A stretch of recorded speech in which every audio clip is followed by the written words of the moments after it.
Krishna.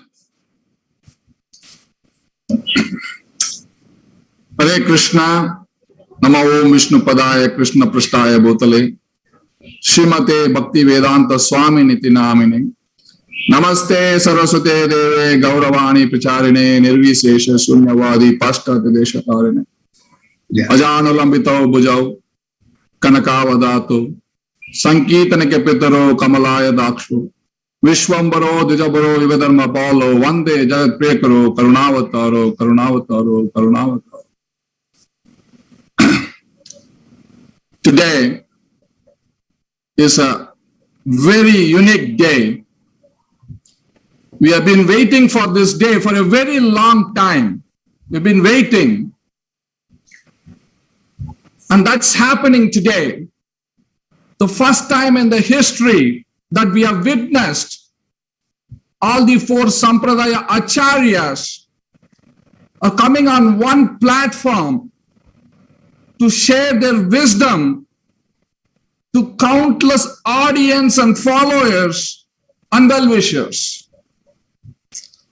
Recently, someone told me about mathematics. 67.6% of Hindu population are following Vaishnavism, or at least they are practicing or aligning themselves, aligning their lives to the philosophy of Vaishnavism. This puts us third place in the religion after Roman Catholics and Islam. Now we have all the great leaders, the pioneers from different sampradaya today. And we are going to hear from them some great wisdom of this philosophy from these acharyas. On behalf of the International Society for Krishna Consciousness, from the old headquarters in Srila Mayapur, and from the chairman, Amrish Prabhu, the chairman of the Temple of Vedic Planetarium, the largest Vedic temple which is being built in Srila Mayapur, I extend my warm welcome to the esteemed panelists. You are all our honored guests today. I also very openly welcome all those who are watching this, the audience who are watching this online, this program. I extend a warm welcome personally to all those social media who are watching in social media platforms. Please join us to observe this timeless wisdom with these spiritual leaders who have done a significant contribution revolutionizing the consciousness of people in this world. I'm very grateful and very thankful to all the Sampradaya Acharyas who have joined in today. And we wanted this legacy to continue year after year. Thank you all for participating in this Sampradaya Samelan, the first ever to be hosted in Zoom with all the four Sampradaya Acharyas. Thank you. Hare Krishna. Yeah, Hare Krishna.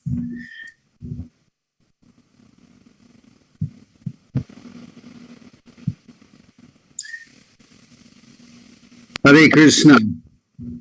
Thank you, Braja Vilasa Prabhu.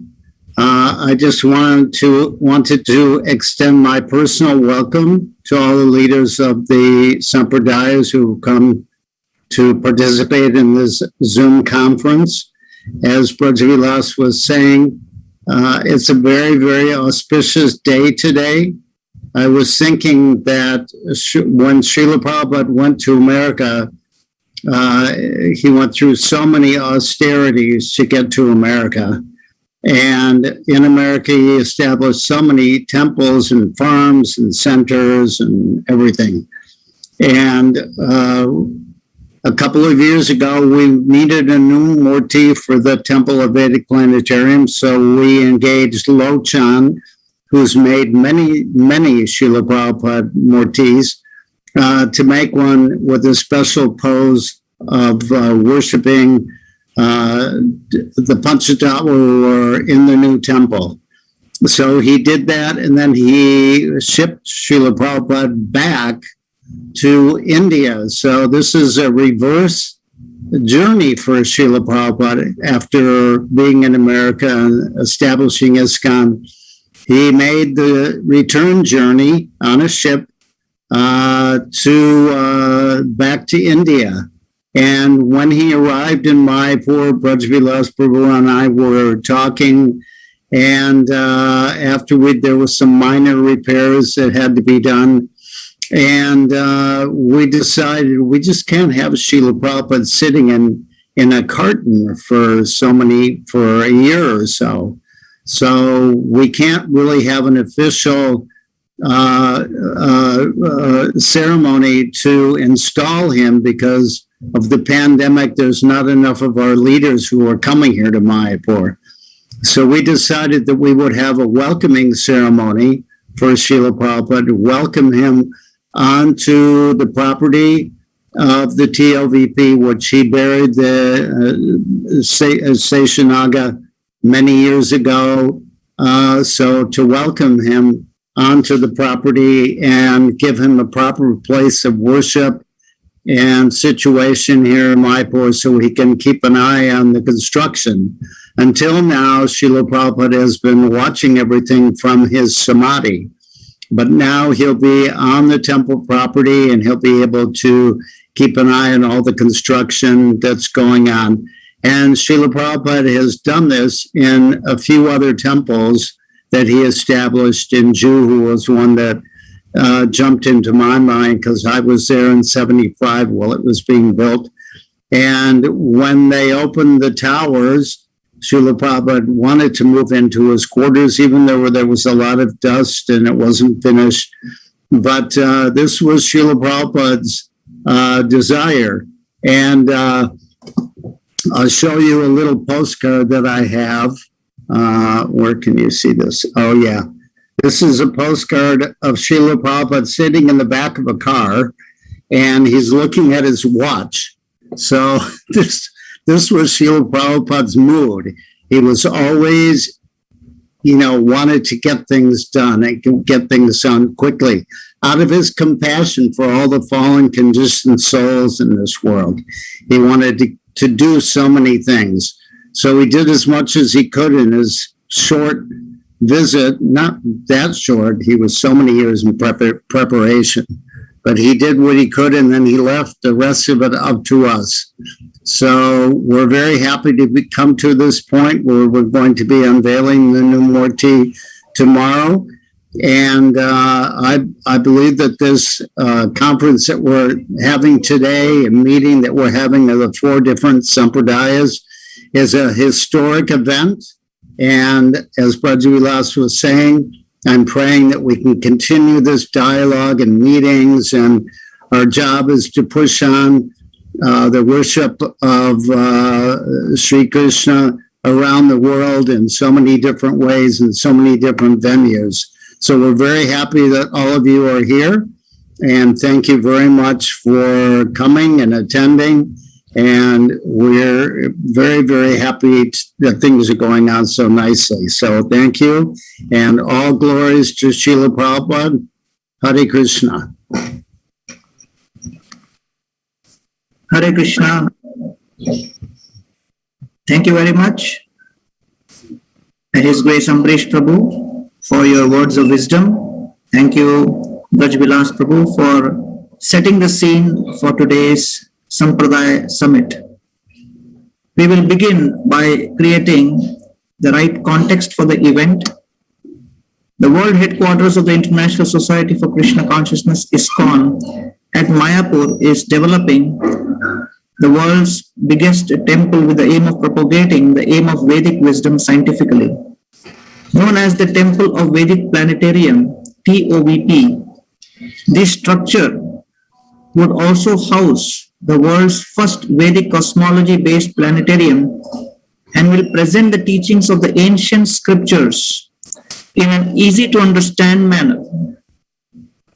As the temple is about to be completed with a deadline of 2023, the founder Acharya of ISKCON, Srila Prabhupada's deity form is going to grace the altar on the 15th of October 2021, which is tomorrow. To celebrate this momentous occasion, ISKCON is organizing a 2-day festival which comprises of summits, kirtan melas, homage offerings, yagyas, abhishekam, and prasadam distribution.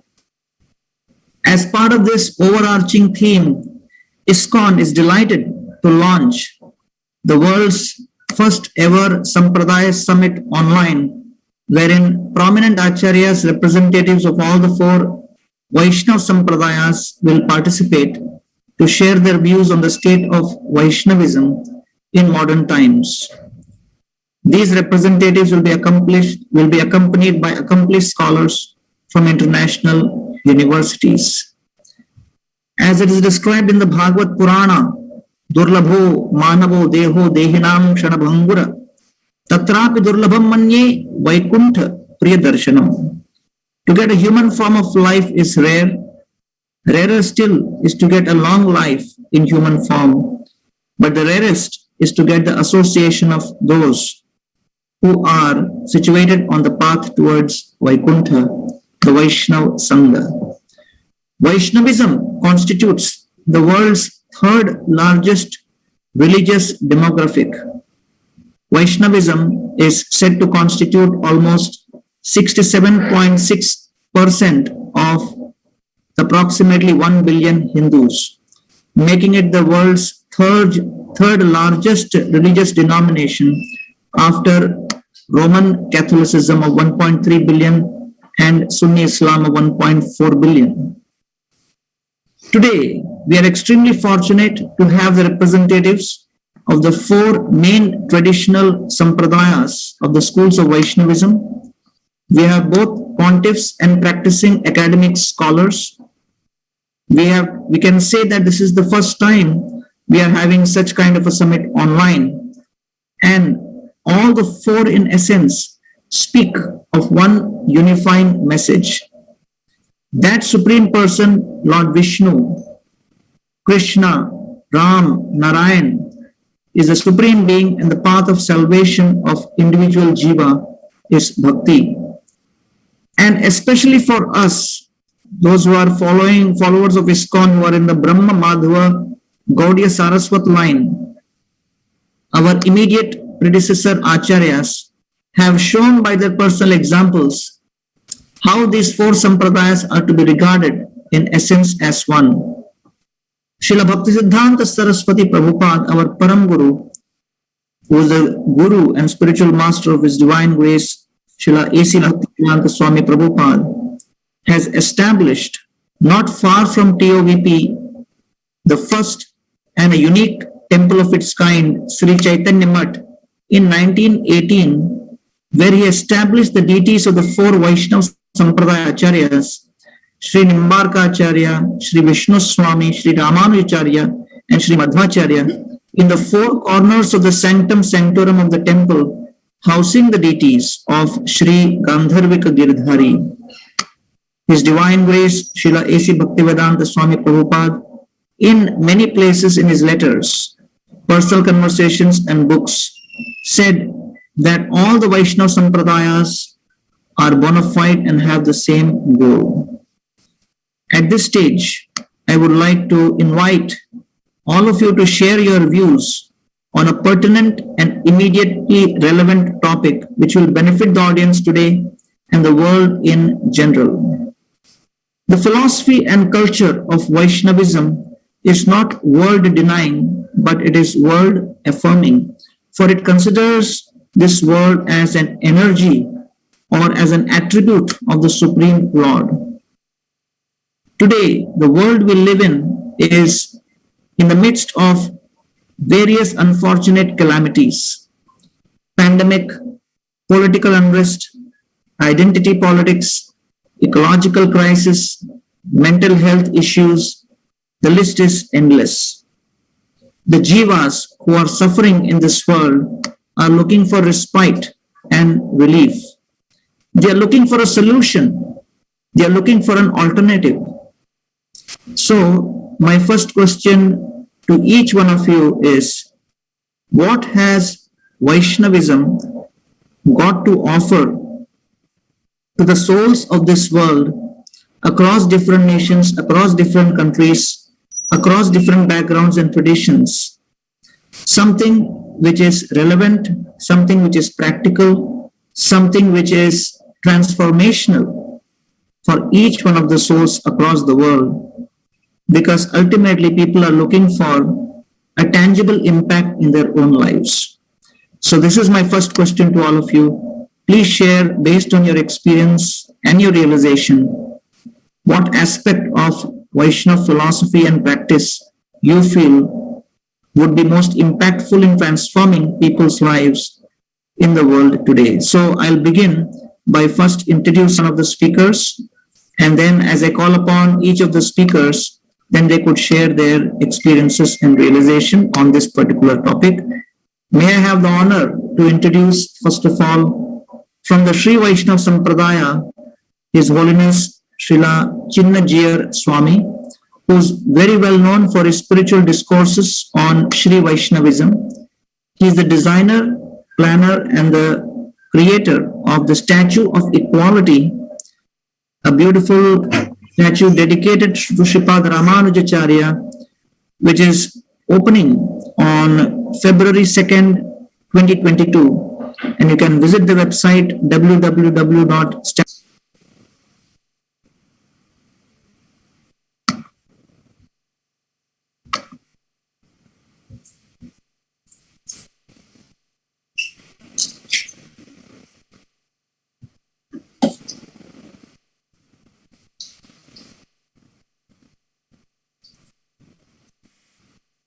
Okay, so as we are waiting for Chinnajiyar Swami,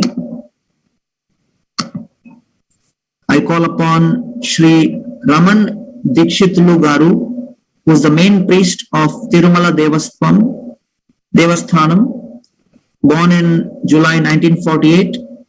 Sri Raman Dikshitlu Garu did his MSc in zoology in 1967 to 69 period and PhD in molecular biology in 1977 from Sri Venkateshwara University, Tirupati. He has been in the Archaka service of Lord Venkateshwara Swami TTD since 1974. He is also the Agama advisor of the Tirumala Tirupati Devasthanams TTD, and I call upon Sri Raman Dikshitlu Garu to share his thoughts on this. Over to you.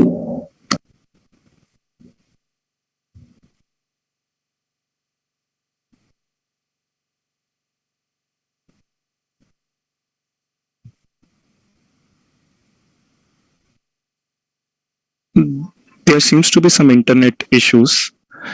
I'll just check and get back.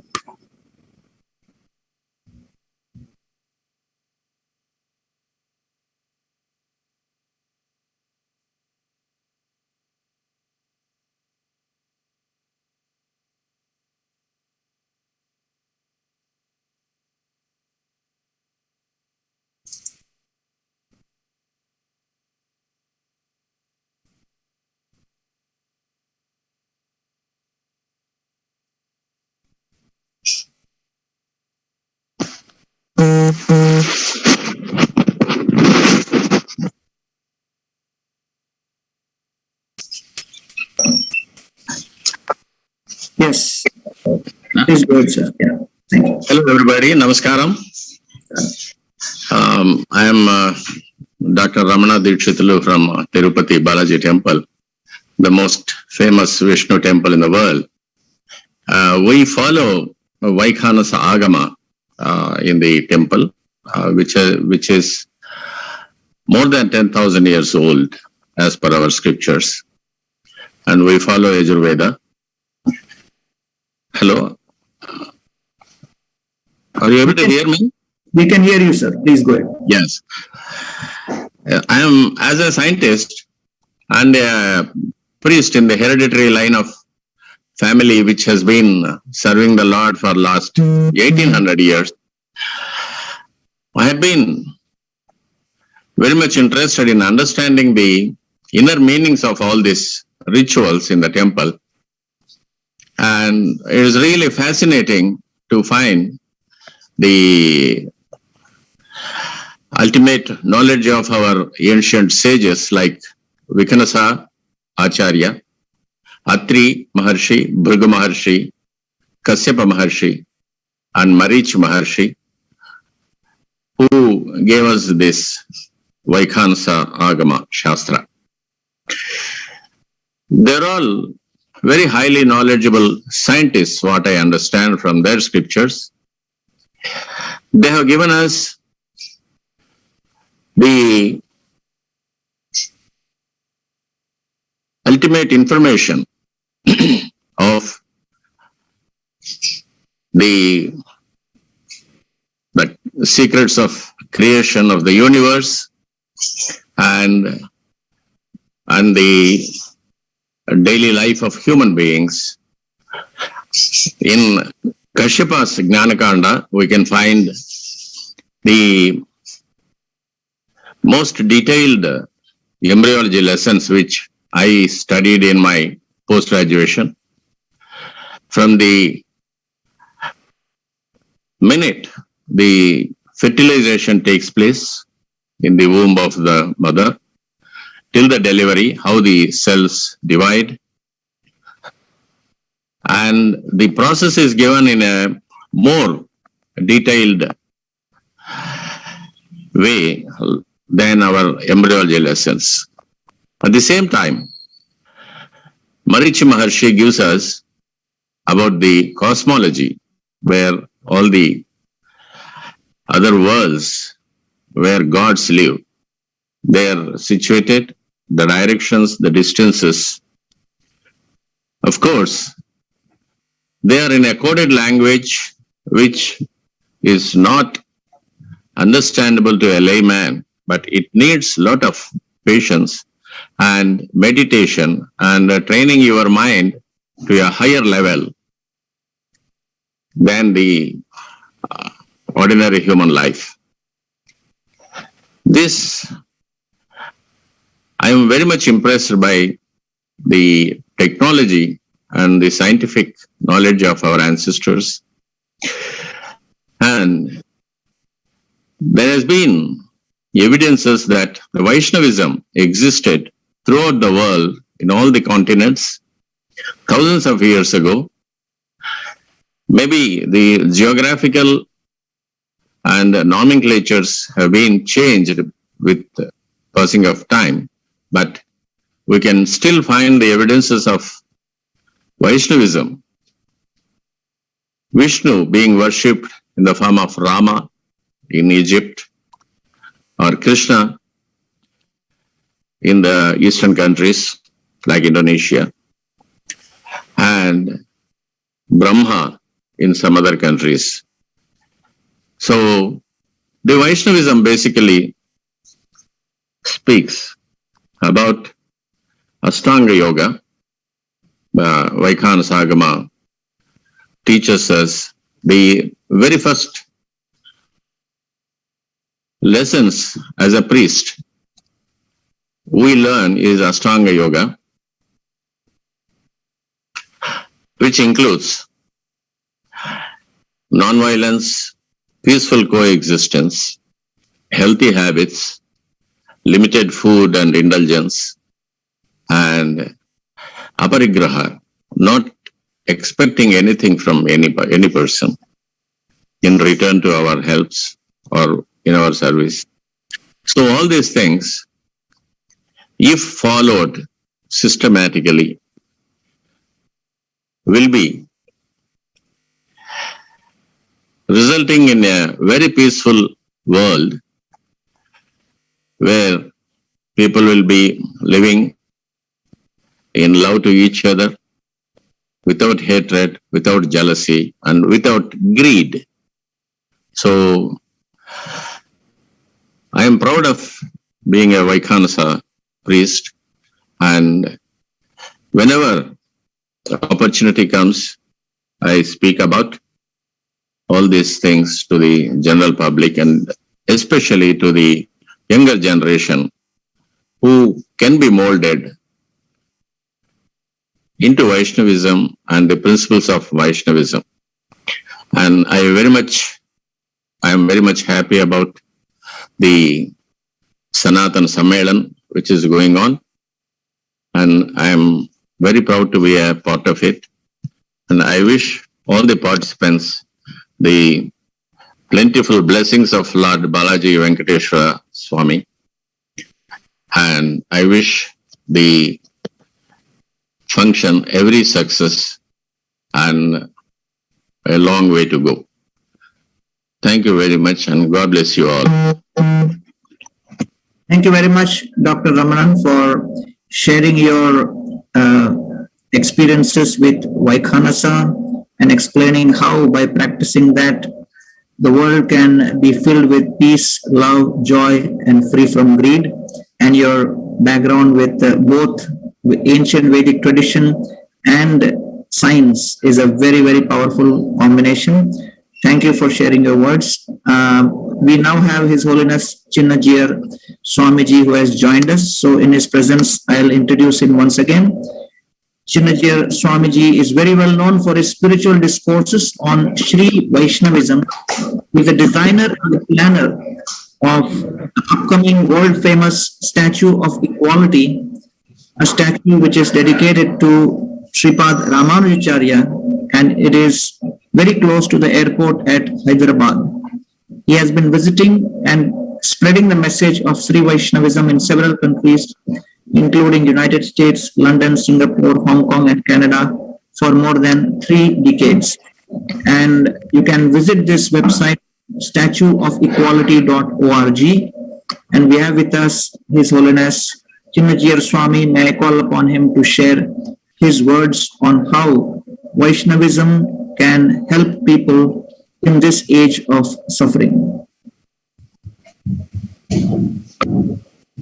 My heartfelt pranams to all the participants, all the Vaishnava Acharyas who are joining in this wonderful session, and especially on this auspicious day of Mahanavami. So we feel it's a privilege to be a part of this wonderful congregation. Just we are hearing about from the Swamiji that we are talking about the Vaishnavism and its relevance today. Vaishnavism is not an ism fundamentally. It is the way shown to us by our Vedas. Vaishnavism is feeling the divine presence of Lord Vishnu in each and every particle of this universe. Why it is needed today to feel the presence of Lord in every part? Nowadays we see people are not able to understand each other. People are becoming more self-centered. People are becoming more dominative. Our people want more power, for which they think that anybody who comes on the way, they should be eliminated. So this is a kind of thought process that's going on among the people. So now what is needed to be understood is, if we love our body, there are different parts in the body. Each part has its own functionality. Each part has its own name, shape, placement, and activity. No part intrudes in the activity of other part. At the same time, no part is playing lesser role than the other. Ultimately, each part responds to the call of other part. Thus, all these parts are working for the one who feels that it is I, and these are mine. So if we take this analogy at the universal level, it is the one who thinks that this whole world is mine. Aham hi sarva bhutanam bhokta prabhurevacha. He declared. So, all we, either human beings or animals, birds or other creatures, are all becoming part of that one. Different limbs of that one. Each one has its own activity to do. If we keep all other species aside and take just the human beings, people are nowadays calling themselves with different names and understanding themselves with different colors, races, religions, and so on and so forth. But each one is a part of that universal body. If this understanding is really there, I don't think that one part occupies the other, and one part harms the other also. Not only just understanding, but they love each other. They don't give up their own activity. They need not get converted. They need not give up their own practice, but they need to understand. They need to share the ideology, and they need to progress with themselves. If this is there, then there won't be any kind of hatred. There won't be any kind of dominating mentality. There won't be any kind of attitude like, stopping others, or I should grow, something like that. This is happening because this ideology is lacking with people. The one who spreads all over, what we call the universal Lord. And according to the Sanskrit language, the one who spreads all over is called Vishnu. One who realizes that Vishnu is in me and in every object of this universe. And whoever feels that relationship with Vishnu becomes a Vaishnava. Of course, how we inculcate that ideology among the masses, there are different schools of thought. Schools of thought like the Ramanuja's way of ideology, and Ramananda, Vallabhacharya, and the Srila Prabhupada, the Chaitanya Mahaprabhu, so the Gaudiya ideology. So these are probably different efforts made by those great acharyas to make people understand that universal power whom we call as Vishnu, how he is in every part, how he is there in every atom, and how we all become his limbs, how we all become his divine, a part of his divine body. And if we understand this, probably we start understanding each other, we start sharing the joys with each other, and we never hate each other, we never try to dominate anybody else. Not only just understanding that Vishnu is there in every part, but how we are related to that Vishnu.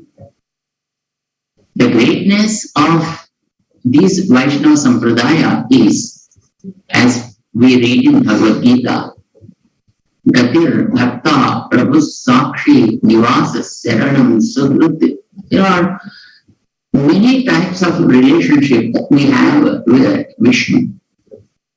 If we have one relationship with a person in this universe, in this world, we love that person so much, and we try to share his pain, and we try to share our joy with a person, if we understand just one type of a relationship.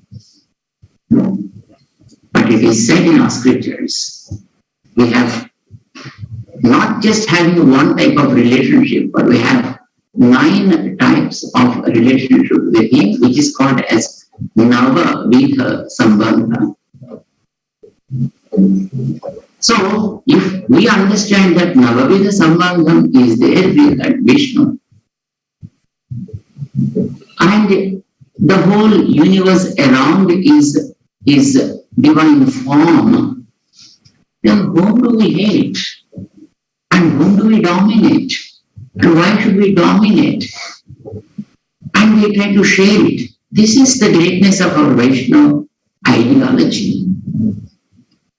And to make people understand, of course, each Acharya followed a school of thought, a process of his theology to be spread across the masses, and of course, which became different sampradayas. But these sampradayas, though are different by name, but the central ideology behind all of these schools is just one: understand that the Lord Vishnu is behind us, around us. Lord Vishnu is everywhere around us in the whole universe, and we are just a part of him. We always try to understand it to ourselves, of course, by a kind of analogy, as there are different types of cells in our body, and each cell is potential by itself, and of course there are variety of cells in the body. And all these cells work for me, and I, in this body, is the master. Though they are different, having their own knowledge and activity, but they all subserve me, and I feel happy. They also feel happy. They also work very well. And probably in the same way, all these Vaishnava schools of thought, all they form different cells alike, and they subserve the Lord, and they try to inculcate this ideology among the followers, and thus they see that the universal body, the Lord Mahavishnu, always feels happy, and if he is happy, and we all will be happy. Tvayi prasanne mayikim gurena.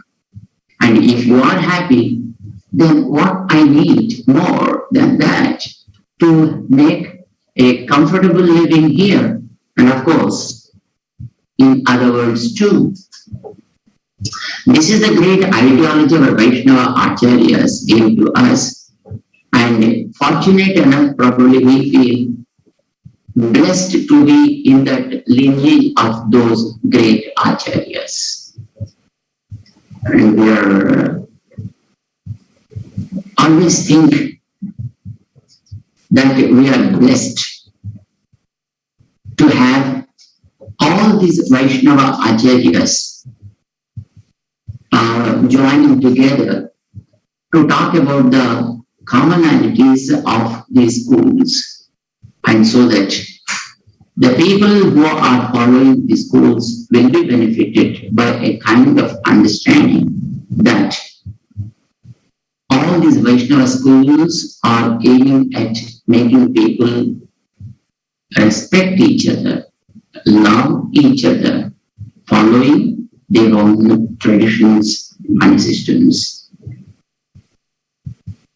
We are so happy that Srila Gauranga ji has taken initiative to organize this meet on this auspicious day of Mahanavami. And of course, in the precedence of probably tomorrow, I think that Srila Prabhupada Swamiji's the Sri Vigraha is being consecrated in Mayapur, and probably in a very prestigious and the pride of course, our Vaishnava Sampradaya in the probably where it is in the big temple which is constructed there in Mayapur, and the Prabhupada Swamiji's the deity is being consecrated there, and keeping that in view. And today, Sri Puji Swami Gauranga ji organized this congregation, where of course we are feeling so proud to be with all these Vaishnava Acharyas and Vaishnava followers. Of course, during the coming February, when the Magha Masa starts, here in Hyderabad, just near airport, we are going to have the consecration of one of our great Acharyas, Sri Vaishnava Acharyas Swamiji's the statue is being dedicated to the world of devotees. And that statue is named as the statue of equality. The message of equality is spread by our Vaishnava Acharyas, of course, from all schools of thought. And of course, the seed was sown by Acharya Swami during the beginning part of the 11th century. For almost 120 years, he sanctified this earth and spread that message all over the world. And the statue being dedicated to the world by our beloved Prime Minister on the 5th of February, and our most honorable the President also is joining the event on 13th of February. So we feel it is an honor to us to invite you all through this media. Of course, this is not appropriate to invite like this, but the formal invitation will be extended to all the Acharyas, and currently having met through this media here with you all, we invite all these Acharyas who have joined now here to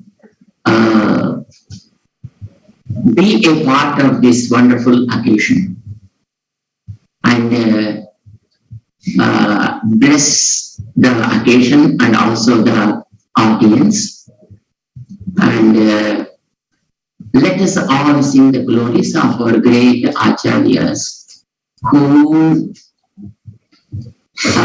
gave us probably a powerful torch to dispel the darkness of the world and to make people understand the light of the Lord Mahavishnu and live with peace and sharing mentality.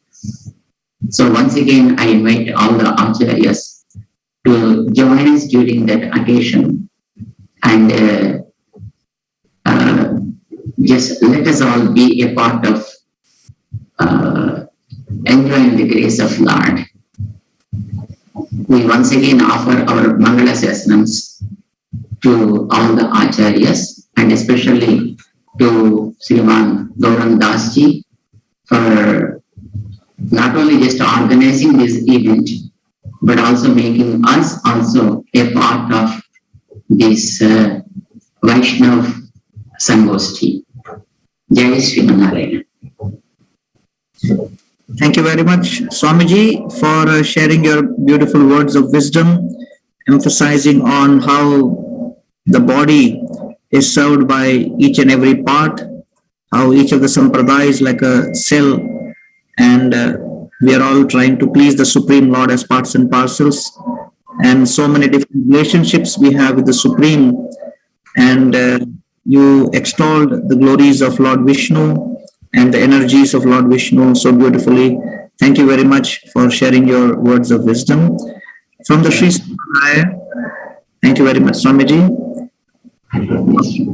Sampradaya, we have now also Sri Vasudha Narayanan from the University of Florida, and she is the third speaker from the Sri Sampradaya, and from after that we will go to the Nimbarka Sampradaya. So over to you, Dr. Vasudha Narayana. I'll just briefly describe about Professor Vasudha Narayana. She's a distinguished professor from the Department of Religion at the University of Florida and a past president of American Academy of Religion in 2001-2002. She was educated at the University of Madras and Bombay in India and at Harvard University. She is currently working on the Hindu temples and traditions in Cambodia and is the author or editor of 7 books and numerous articles, chapters in books and encyclopedia and treatises. Over to you, Professor Narayan. Jnananandamayam devam nirmalas padikakritam adharam sarva vidyanam hayagrivam upasmahe. On this auspicious Mahanavami day, dedicated to knowledge, Saraswati Puja in South India, we honor Lord Vishnu in the form of Hayagriva today as the embodiment of crystalline knowledge. Revered Swami, His Holiness Shri Ubhaya Vedanta Acharya, Prabhupada Acharya, Shri Chinnajiyar Swami, and all the august people here. It is my honor, my privilege to be here to say a few words, and it is a daunting task to say anything after Shriman, the respected Shri Chinnajiyar. And forgive me for any mistakes I may make.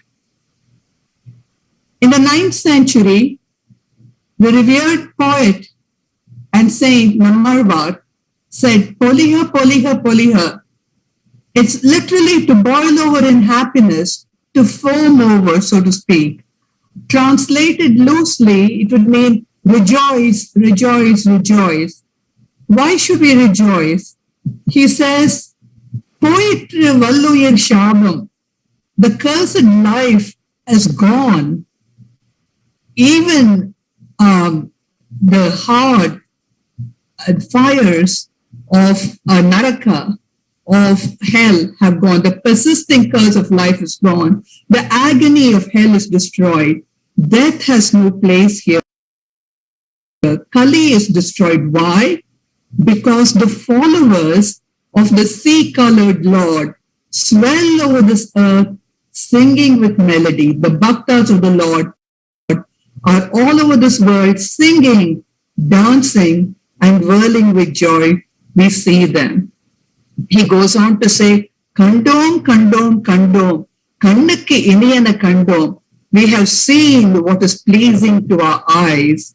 And he goes on to say, O servants of God, come here, worshipping joyfully the followers of Madhava, who wears the cool tulasi leaves, sing with melody and dance and spread the word abroad. For many years, for many centuries, it was believed that these words were prophetic about Lord Ramanujacharya, who came here. His cousin believed that Tirupurhai Piran Pillan also. And in fact, these beautiful words spoke about the wonderful words, or the way in which Lord Ramanujacharya had spread the word of bhakti and Vishnu worship all over. Today, in the next 3 minutes, let me briefly mention the impact of the Vaishnava tradition on multiple registers. First, the simplest one is to start with, and the most difficult one, is to start with the individual. What is so important for us? What is going to be transformative about us? What is shared in many of the Vaishnava traditions? This is bhakti. Starting with the Arvars, who spoke so eloquently and who lived the life of bhakti, who themselves were the swirling oceans of bhakti. We have a change in the thinking of the sampradayas and the practices which become the norm for all Hindus, and that is bhakti. It is this bhakti, whether it's intellectual or emotional, or whichever way in which Swamiji beautifully spoke about a Navavida Sambandham, the 9 kinds of relationships we have with Lord Vishnu.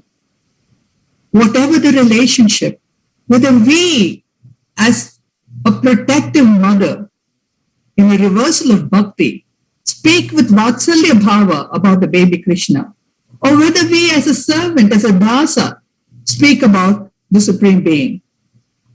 The different shades of bhakti merge into each other. This is transformative in the individual stage at our register of making us different and perceive the world in a different way. That is the beautiful message that Sri Swamiji just brought out. When we see that every nanoparticle of this universe is permeated with the supreme divine essence, the force, word, the word Vishnu, the name itself being all-pervasive, it is truly transformative. And I'll come back to this as the third point. The second, which is more biological, more earthly, and this is what I see the followers of Sri Prabhupada doing so much in such a big way in the campus here at the University of Florida. To spread the word of bhakti by asking us to have pure bodies. And how do they do this? By distributing Krishna lunches or prasad. And they've done this to hundreds of thousands of people over the last several decades. So transformative nature of our diets, of what makes our bodies pure, is very significant. Whichever Vaishnava Sampradaya we get into, this has been beautifully spoken about. Interestingly, this is not a sampradaya of extremes, not of extreme asceticism of denying food or gorging yourself. Rather, it is the feasting in the love of God, feasting with bhakti, and eating what is most pleasant to the deity.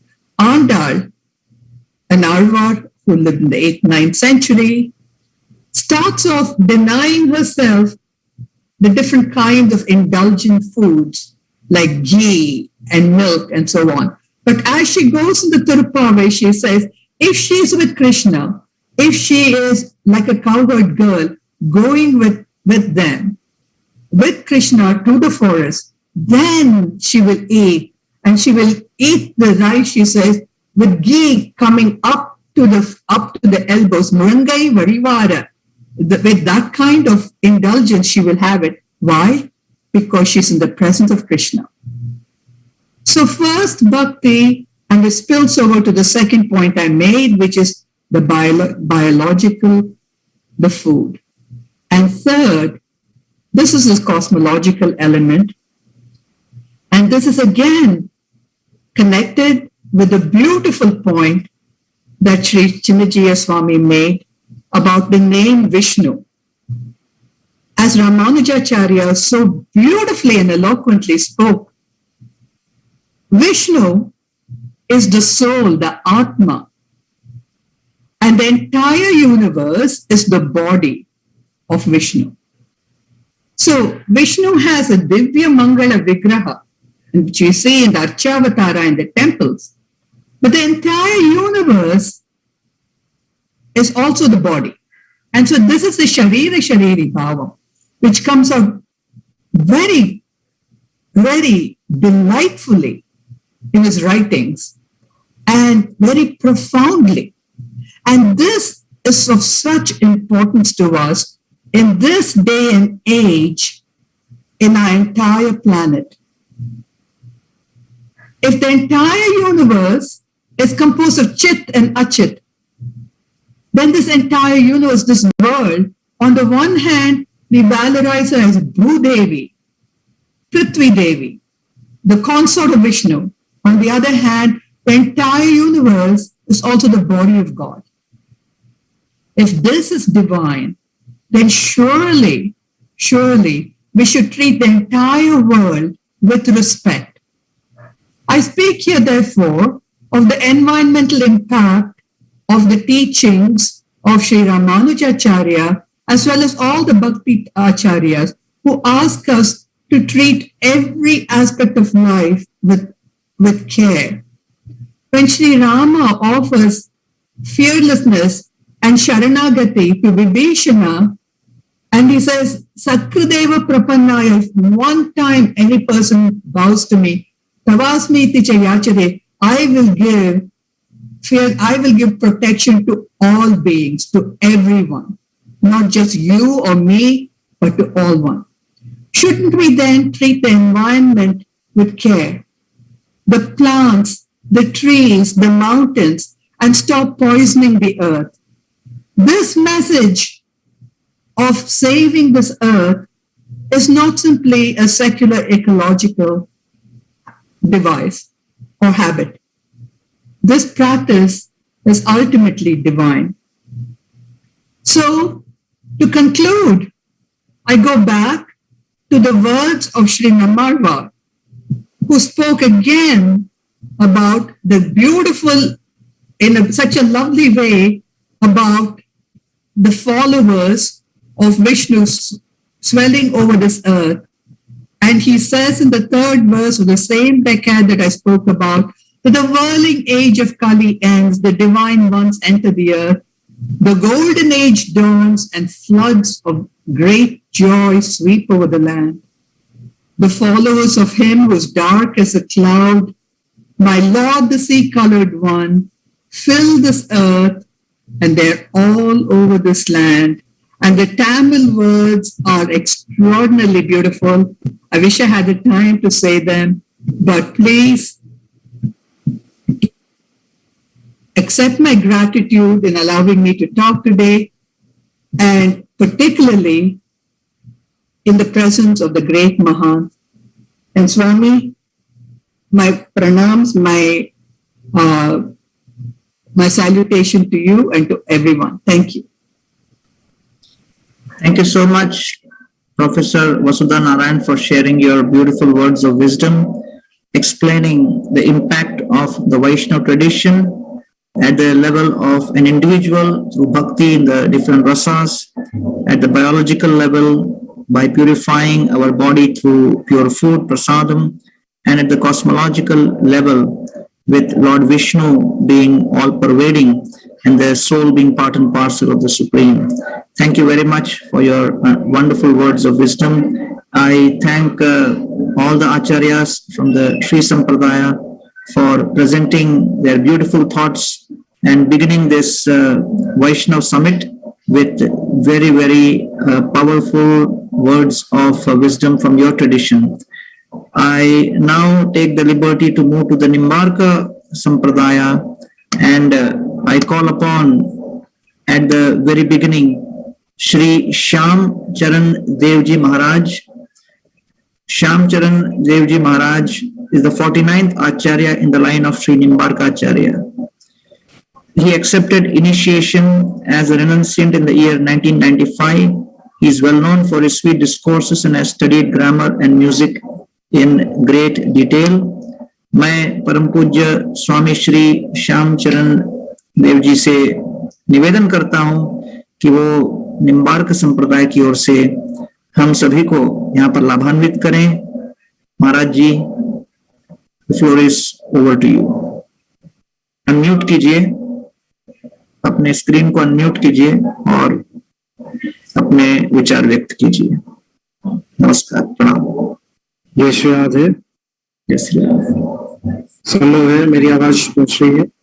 हाँ जी, स्पष्ट. श्री कृष्ण पाद युगलम शिरसा नमामि यत्तान्वितः श्रुतिगणो न विरोधमेति यद्ध्यान योग निरता सदाप्नवन्ति केशेन्द्रवन्द मनिषं मनसा गिरिच देवेन्द्र मौलि मंदार मकरंद कणारुणा विघ्नं हरन्तु श्री राधा कृष्ण पादाब्जरे.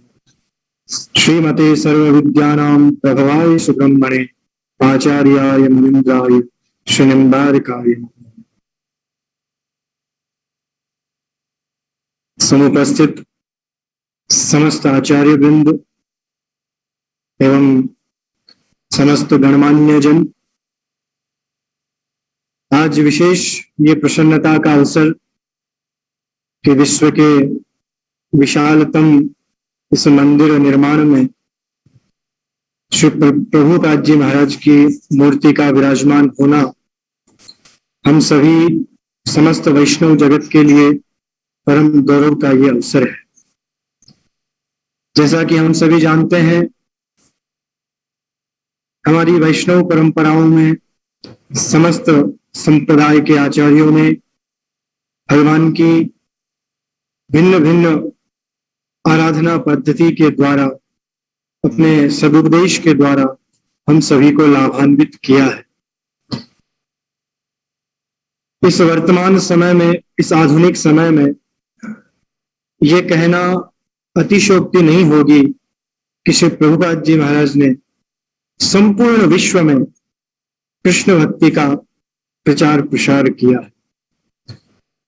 वस्तुतः उनके समान विश्व के प्रत्येक कोने में पहुंचकर कृष्ण भक्ति को प्रचारित प्रसारित करना ये बहुत बड़ा दुष्कर कार्य था जो प्रभुपाद जी के द्वारा संपादित हुआ.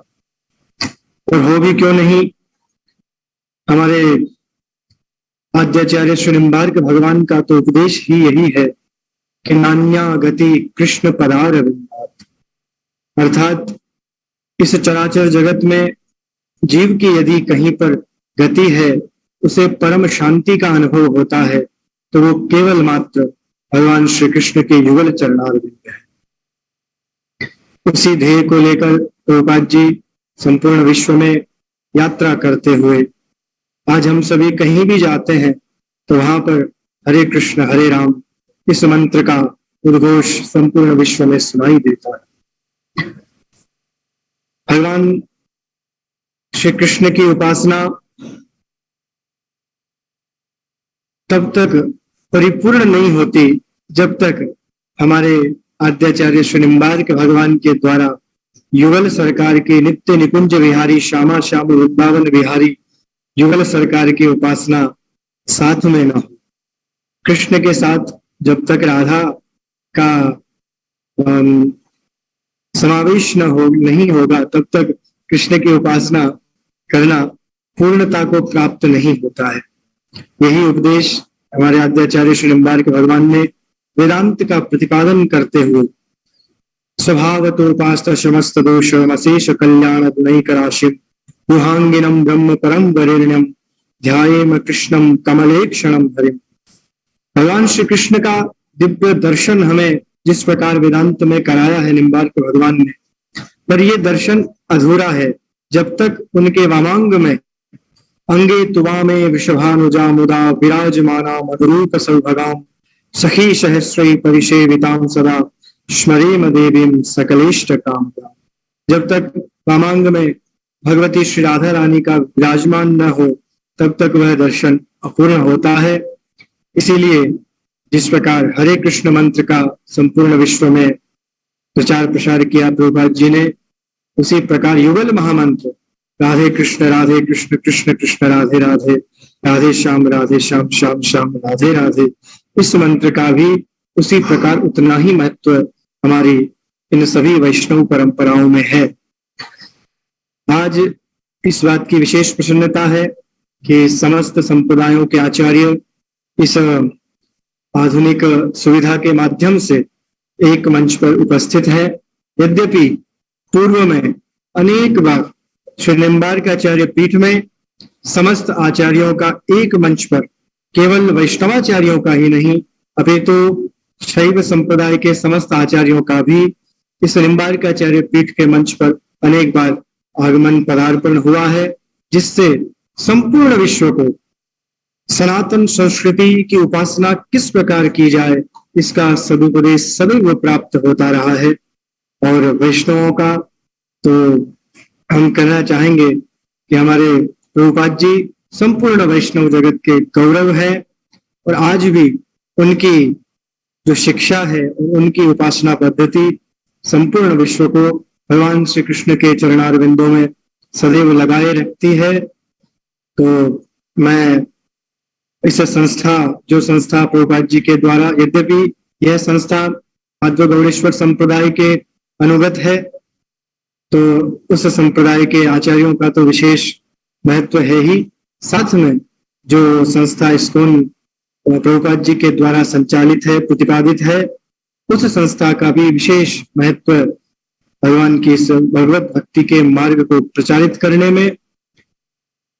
क्योंकि इस वर्तमान समय में वैष्णव संप्रदायों का, क्योंकि हमारी परंपराएं जो है वो भगवत सेवा प्रधान है और हमारे जो सेवाएं हैं बड़ी अपरस को लेकर और बहुत सारी ऐसी परंपराएं हैं जिसका निर्वहन इस वर्तमान परिप्रेक्ष्य में कर पाना कई बार कठिन हो जाता है। ऐसे समय में ISKCON ने आधुनिकता को साथ में लेकर संपूर्ण विश्व में कृष्ण भक्ति का प्रचार किया है। इसमें कोई अतिशयोक्ति नहीं है कि आज संपूर्ण विश्व में यह व्याप्त है। तो मैं साधुवाद देना चाहूंगा इस संस्था के सभी संस्थाविदों को, जो भी प्रमुख हैं उन सभी को, कि आपने आज इस माध्यम से सभी आचार्यों को एक मंच पर एकत्रित करके सदुपदेश आप सभी ने प्रदान करवाया है, जो कि जनमानस के लिए परम आवश्यक है। हमारी वैष्णव परंपराओं को थोड़ा सा सरलीकरण करके और जो वेदांत है उसके उपदेश का सरलीकरण होकर सभी भाषाओं में उसका अनुवाद होकर वैष्णव जगत तक सभी भक्तजनों तक पहुंचे, ये हम सभी का ध्येय होना चाहिए। मैं देख पा रहा हूं कि इस मंच पर हमारी संप्रदाय के अंग्रेजी के विद्वान ब्रज बिहारी शरण जी भी उपस्थित है, तो इस बात की विशेष प्रसन्नता। आपको अंग्रेजी के माध्यम से हमारे ब्रज बिहारी शरण जी और अच्छे से निम्बार्क संप्रदाय के विषय में आपको अपना भाव अभिव्यक्त करेंगे। मैं इन्हीं भावों के साथ सभी को साधुवाद और सभी आचार्यों को जय श्री राधे और इस संस्था के समस्त पदाधिकारियों को आशीर्वाद प्रदान करते हुए मेरी अपनी मंगलमय शुभेच्छा प्रदान करते हुए अपने भावों को यही विराम देता हूँ। जय जय श्री राधे। बहुत बहुत धन्यवाद श्री श्यामचरण शरण जी महाराज जी, आपके शब्दों ने हमारे हृदय को बहुत स्पर्श किया और अंग्रेजी भाषी जो श्रोताओं के लाभ के लिए मैं संक्षिप्त में आपके इस वचनों को व्यक्त करूंगा। So Swami Shamcharan ji explained that Srila Prabhupada took bhakti on a global platform. In the Nimbarka Sampradaya, Lord Krishna's lotus feet is ultimately the shelter for all the jivas, and specifically they emphasize on the worship of Srimati Radharani along with Lord Krishna as the complete darshan. And Swamiji was extremely happy that we have used technology to bring all the sampradayas together. On a regular basis, the Nimbarka Sampradaya have in the past conducted in person these similar conferences of bringing together various scholars and holy people from different sampradayas. Swamiji has also very liberally praised ISKCON in the role of spreading Krishna Bhakti, of bringing together tradition along with modernity, and he has also expressed his gratitude to each and every personality who is present in today's Vaishnava Summit conference. And we thank Swami Shri Shyam Charan ji for his wonderful words. बहुत बहुत धन्यवाद स्वामी जी आपके शुभेच्छा के लिए। और मैं अब निम्बार्क संप्रदाय के डॉक्टर ब्रज बिहारी शरण जी से निवेदन करूंगा कि वो अपनी शुभेच्छा व्यक्त करे। डॉक्टर ब्रह्मचारी शरण is the full-time director of for the Hindu Life in Campus Ministry at Georgetown University in USA. His academic training is in Indology, Sanskrit philology, classical Indian intellectual systems, Indian religious traditions and society, medieval Braj literature, and Vedanta. In traditional roles, he served as a Purohit, ritual specialist, and then as a senior brahmachari of a Vedantic lineage before deciding to focus on the path of a scholar practitioner during the COVID pandemic. He currently serves as the Director for Dharmic Life and Hindu Spiritual Advisor. Over to you, Dr. Brajbihari Sharanji.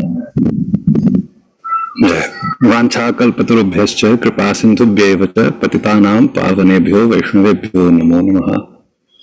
Please accept my humble obeisances. I believe that is the language I learned from ISKCON long ago. To everyone here in the audience, most importantly, I offer my Sashtang Dandavat Pranam to Jagadguru Nimbarka Acharya Peethadipati, Hamare Swami Shri Shyam Sharan Devacharya Ji Maharaj. He is the 49th in succession from Bhagavan Sri Nimbarka Acharya himself, and because of how ISKCON has arranged this wonderful summit, I'm also actually being able to have darshan of Sri Radha Madhav Bhagavan, who is right behind Swamiji. Sri Radha Madhav Bhagavan, for those who are not aware, in Rajasthan, in just outside Pushkar, where the headquarters of our Acharya Peeth is, we have the Vigraha that was worshipped by Sri Jayadev Kavi, who was in the 10th century, a very ardent follower of the Nimbarka tradition, was brought during the attacks on Vrindavan in the 1700s and has been worshipped in the Acharya Peeth ever since. So it's wonderful to have this darshan. It's also amazing to be able to have the darshan of all the other sadhus and to hear the wonderful words of Sri Chinnajir Swamiji, whose work throughout America and the rest of the world is well known. It is exactly as that shlok is said in the Padma Puran, Sri Brahma Rudra Sanaka Vaishnava Kshitipavaka. For truly, it is these sampradayas that have gone across the entire world. Kshitipavaka, it's not just Bharata Pavaka, but Kshitipavaka.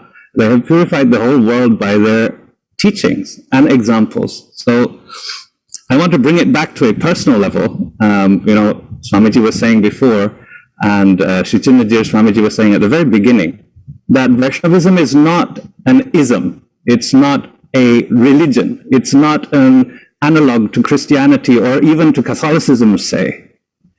Vaishnava Dharma is a collection of different streams that have very similar heart, but have a little bit of a different expression. And those expressions aren't born of, inner squabbling. They're actually born of long histories of practice, of philosophy, and of theology that we can trace if we only put our minds to it. 125 years for Srila Prabhupada, Abhay Charanavinda, Srila Bhaktivedanta Saraswati. So to see him and his followers celebrate 125 years, for them to be able to put together not only one of the biggest temples, I believe it's the biggest satsang hall will be in the entire world, 6,000 people or so at the temple of the Vedic Planetarium, and to be installing his Vigraha tomorrow, a very, very auspicious day of Vijayadashami.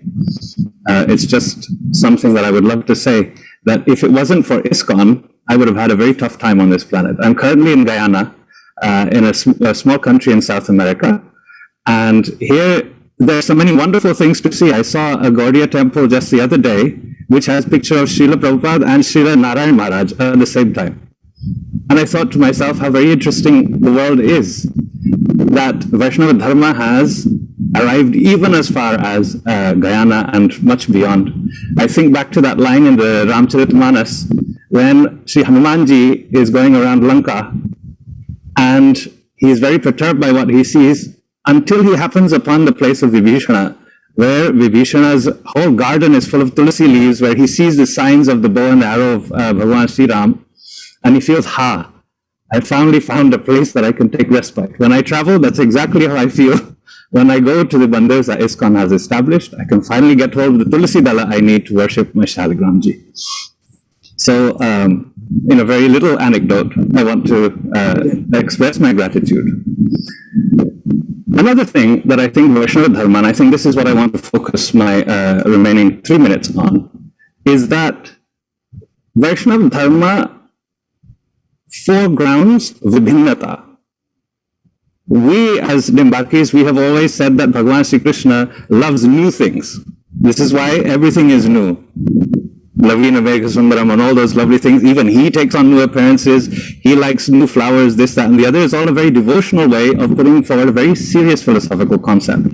And that is that diversity is an expression of that unity.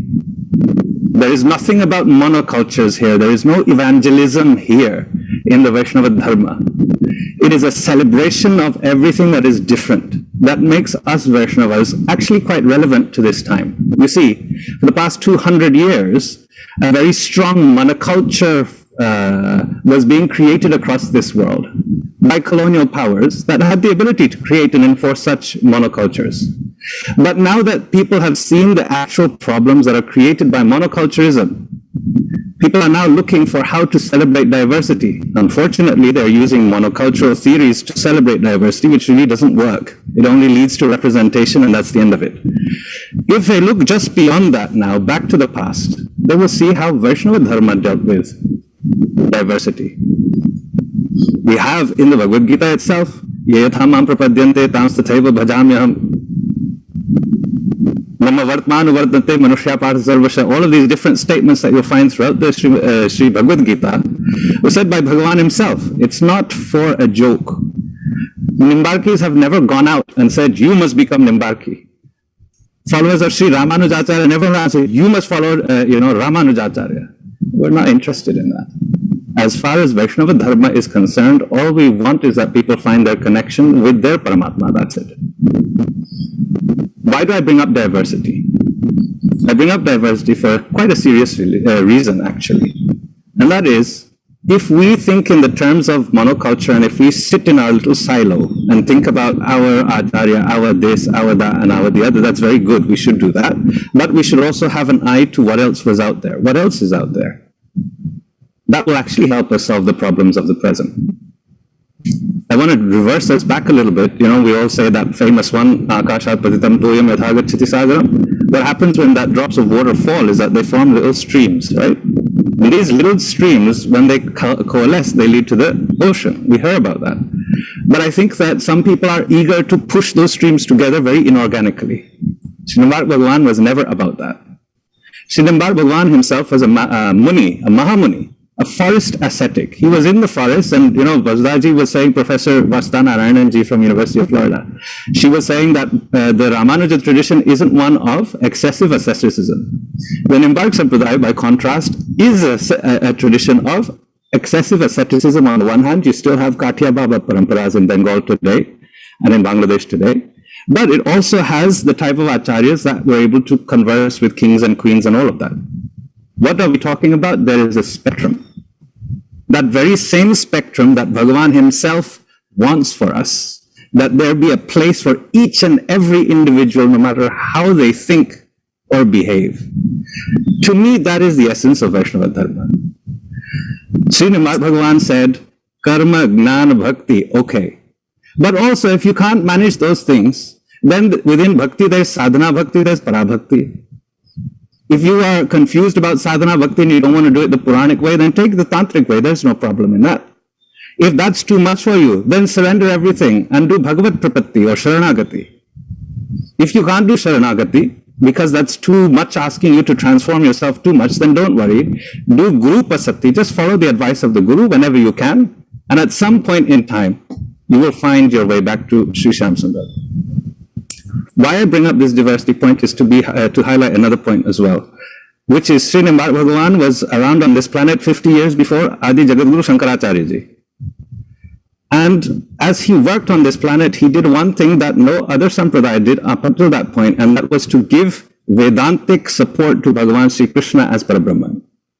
There is no older Krishna worshipping Sampradaya on this planet. And at the same time he did that, as Jagadguruji said, Sri Radhika ji was also brought as exactly the same Parabrahman as Sri Krishna is. Radha Krishna Swarupam Vai Krishnam Radha Swarupanam Kalatmanam Nikunjastham Gururupam Sada Bhaje. By bringing Sri Radha and Krishna into the world of the Vedantics, Srinivas Bhagavan wasn't doing something that was acceptable. He was censured by his own disciple, Srinivasa Acharya. Srinivasa Acharya said, how can you prove this? Srinivas Bhagavan says, look, I am not here to give you a detailed justification for any of this. This is not the way of the Munis. What is true will make itself clear to you. And so said, so done. After sadhana, Srinivasa Acharya realized Parabrahman is Radha Krishna. So that is how that spread. But their disciple, in the few generations down the line, Purushottam Acharya, was faced by big pushback. They said, oh, no, Lakshmi Narayan is the best. All of these kinds of squabbles are not behooving Vaishnavas. So, just like the Krishna worshipping Vaishnavas and the Vishnu worshipping Vaishnavas are sat here together on this one manch, I hope in the future too that other traditions come together, that people of no religious tradition but spirituality come together, people who are opposed to all of this come together, and just like in the sadhasis of old, discuss. Sangat Chadvansam Vadadvansam Vo Manasi Janatam. We all know this from the Rig Veda. And I'm glad that Sri Gauranga Das Ji Maharaj has convened such a gathering via Zoom, a gathering that we have had in Salimabad at Pushkar Tirth by our former Jagadguru Swami Sri Radha Sarveshwar Devacharya Ji Maharaj.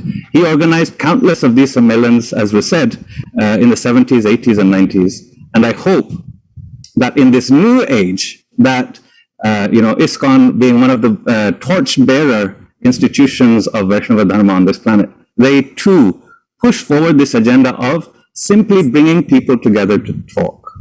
Parasparam bhavayanta. That's what I want. And I'm so glad to be a part of it. Thank you so much for having me. Jai Jai Shri Radhe Shyam. Jai Jai Shri Radhe Shyam. Thank you so much, Dr. Brajbihari Sharanji, for sharing your beautiful realizations about Vaishnava Kshiti Pavana, and especially about how you find Vaishnava Sangha to be like an oasis in a desert, and emphasizing on the concept of unity and diversity, and especially on how Vaishnavism is not about commandments and conversions, but about giving choices, and not evangelism, but celebration of a multiculture, not imposition of a monoculture.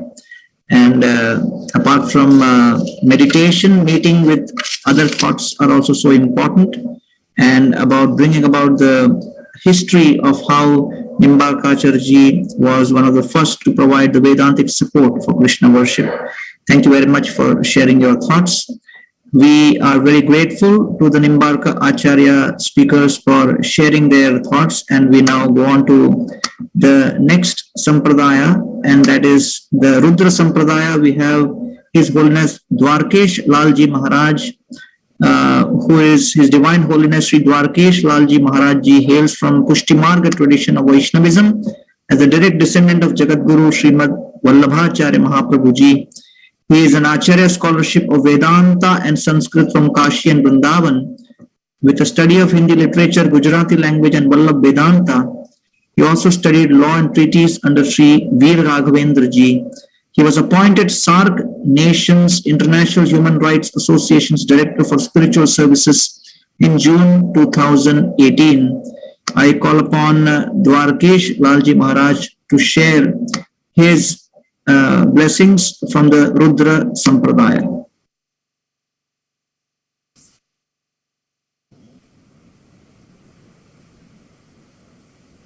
Video on करो।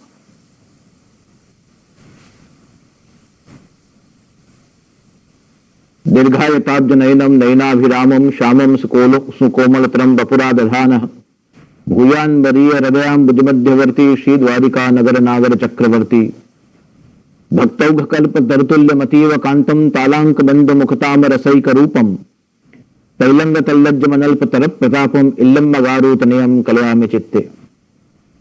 प्रभुनंद कुमारो में स्वामिनी वृषभानुजा कृतार्थोहम कृतार्थोहम कृतार्थोहम न संशय। My pranams to all acharyas, Shri Chinnajiyarji Swamiji, Shri Swami Shri Shyam Sharan Das Ji Maharaj from Nimbark Sampradaya, and I'm thankful for Shri Gauranga Das Ji to organize this Zoom summit today and to make efforts to come together of different Vaishnava Sampradayas, philosophy, tradition, cultural values, and the rituals. I have been told to speak in Hindi.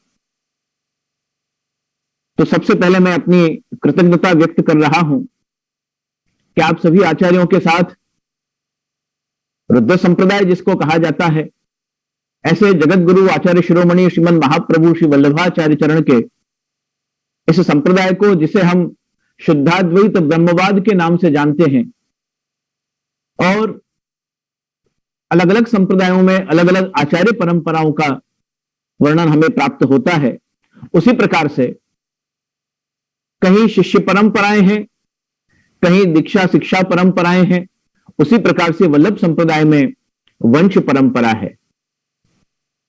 So chronologically being born in this family, I am the 14th Acharya in the hierarchy of Jagat Guru Srimad Vallabhacharya Mahaprabhu ji. Shrimad Vallabhacharya जी जो आंध्र से पूरे विश्व में पृथ्वी परिक्रमा के नाम से जिन्होंने पूरे भारत का भ्रमण किया और शुद्धाद्वैत संप्रदाय, शुद्धाद्वैत ब्रह्मवाद के नाम से उसी वैदिक परंपरा को, उस वैखानस पद्धति को, उस कृष्ण यजुर्वेदीय परंपरा को स्वीकार करते हुए श्रीमद वल्लभाचार्य महाप्रभु ने भक्ति का बड़ा ही अनूठा सिद्धांत और विचार हमको प्रदान किया है. जिस प्रकार से मायापुर में भव्याति भव्य और विश्व का सबसे बड़ा मंदिर बनने जा रहा है और जिनके अकल्पनीय परिश्रम है और जिनका अप्रतिम योगदान भक्ति संप्रदाय के प्रचार के लिए, श्री राधा कृष्ण की भक्ति के लिए और सभी भक्ति संप्रदायों की विचारधाराओं को समाज, संसार और मानव स्पष्टता से समझ सके, उसके लिए जो श्रील प्रभुपाद जी ने जो प्रयत्न किए, श्रील प्रभुपाद जी के द्वारा जो प्रयास किया, जो परिश्रम हुआ है, वो अकल्पनीय है। इतदर्थ कल जब उनकी इस दिव्य प्रतिमा का प्रतिष्ठा होनी है और उसको जब लोकार्पण किया जाएगा, तो मैं उनको भी अपने प्रणाम और उनको भी मैं अपनी शत शत कोटि कोटि वंदन कर रहा हूं। साथ ही साथ वेदाः श्री कृष्ण वाक्यानि व्यास सूत्राणि चैव हि समाधि भाषा व्यास सब प्रमाणम तत्चतुष्टयम्। श्री वल्लभाचार्य चरण ने अपने मत को, अपने विचारों को प्रस्तुत करने के लिए वेदाः 4 प्रमाणभूत ग्रंथों को माना। वेदाः श्री कृष्ण वाक्यानि, भगवद गीता को, वेद को, ब्रह्म सूत्राणि चैव हि, और ब्रह्म सूत्र को अपने तृतीय प्रमाणभूत ग्रंथों में शामिल करते हुए समाधि भाषा व्यासस्य प्रमाणम तत्चतुष्टयम्। श्रीमद् भागवत जी के समाधि भाषा का जो स्वरूप है, क्योंकि लोक भाषा है, परमत भाषा है और समाधि भाषा है, भागवत जी में 3 भाषाओं का प्रयोग किया गया है और तीनों भाषाओं को, संपूर्ण भागवत जी को ही आधारभूत श्रीमद् वल्लभाचार्य जी ने माना है। लेकिन जहां प्रमाण के रूप में प्रस्तुत करना है, वहां समाधि भाषा व्यासस्य प्रमाणम तत्चतुष्टयम्, जो अपनी समाधि में भगवान वेद व्यास जी ने जो अनुभूत करते हुए परीक्षित की उस जिज्ञासा का उपशमन करते हुए जिस बात को प्रस्तुत किया है, उस विचारधारा को श्रीमद् वल्लभाचार्य चरणों ने समाधि भाषा के नाम से कहा है। तो इस प्रकार से वेद, भगवद गीता, ब्रह्मसूत्र और भागवत जी के माध्यम से युगल स्वरूप की आराधना की परंपरा उभय भावन करते हुए बाल भाव का भी परंपरा में सेवन अधिकार, सेवा का प्रकार लिया गया है और माधुरी भक्ति से भी भगवान को भजने का अधिकार दिया गया है। जैसी जाकी रही भावना जैसी, प्रभु मूरत तिन देखी तैसी। जिसकी जैसी भावना हो, प्रभु की मूरत उसे ऐसी दिखाई देती है। उस प्रकार से साधन भी प्रभु की सेवा और नाम स्मरण को ही माना। रूप नाम विभेदेन जगत क्रीडति योजतः, नाम और रूप दोनों की आराधना की पद्धति को बताया और दोनों के फल एक ही बताया कि इस कलिकाल में कलो भक्त्यादि मार्गा ही दुस्साध्या इति मे मतिहि। महाप्रभु वल्लभाचार्य जी ने कहा कि कलिकाल में भक्ति की आराधना करना, साधना करना बड़ा दुस्साध्य है। पर उस परिस्थिति में भी जिस प्रकार से आज वर्तमान युग में हम देखते हैं कि सभी आचार्य चरण, सभी सुविघ्न और सभी विज्ञान से जुड़े हुए लोग, सभी अपनी अपनी धाराओं से जुड़े हुए लोग, अपने अपने विचारधाराओं से जुड़े हुए लोग, वो चाहे शांकर परंपरा हो, चाहे निम्बार्क परंपरा हो, चाहे श्री रामानुज परंपरा हो, चाहे माधव परंपरा हो, चाहे वल्लभ परंपरा हो, माधव गौड़ परंपरा हो, चैतन्य परंपराएं हो, निरंतर हम सभी प्रयास कर रहे हैं। किसी को जबरदस्ती हमें दीक्षा नहीं देनी है, लेकिन हमारा जो सिद्धांत है यूनिटी इन डाइवर्सिटी का जो सिद्धांत है, उसे हमें उजागर करना है। संदेश हमको दुनिया को यह देना है कि if you can turn your worries in worshipping, if you can turn your worries in worshipping, Krishna can change your battles in blessings.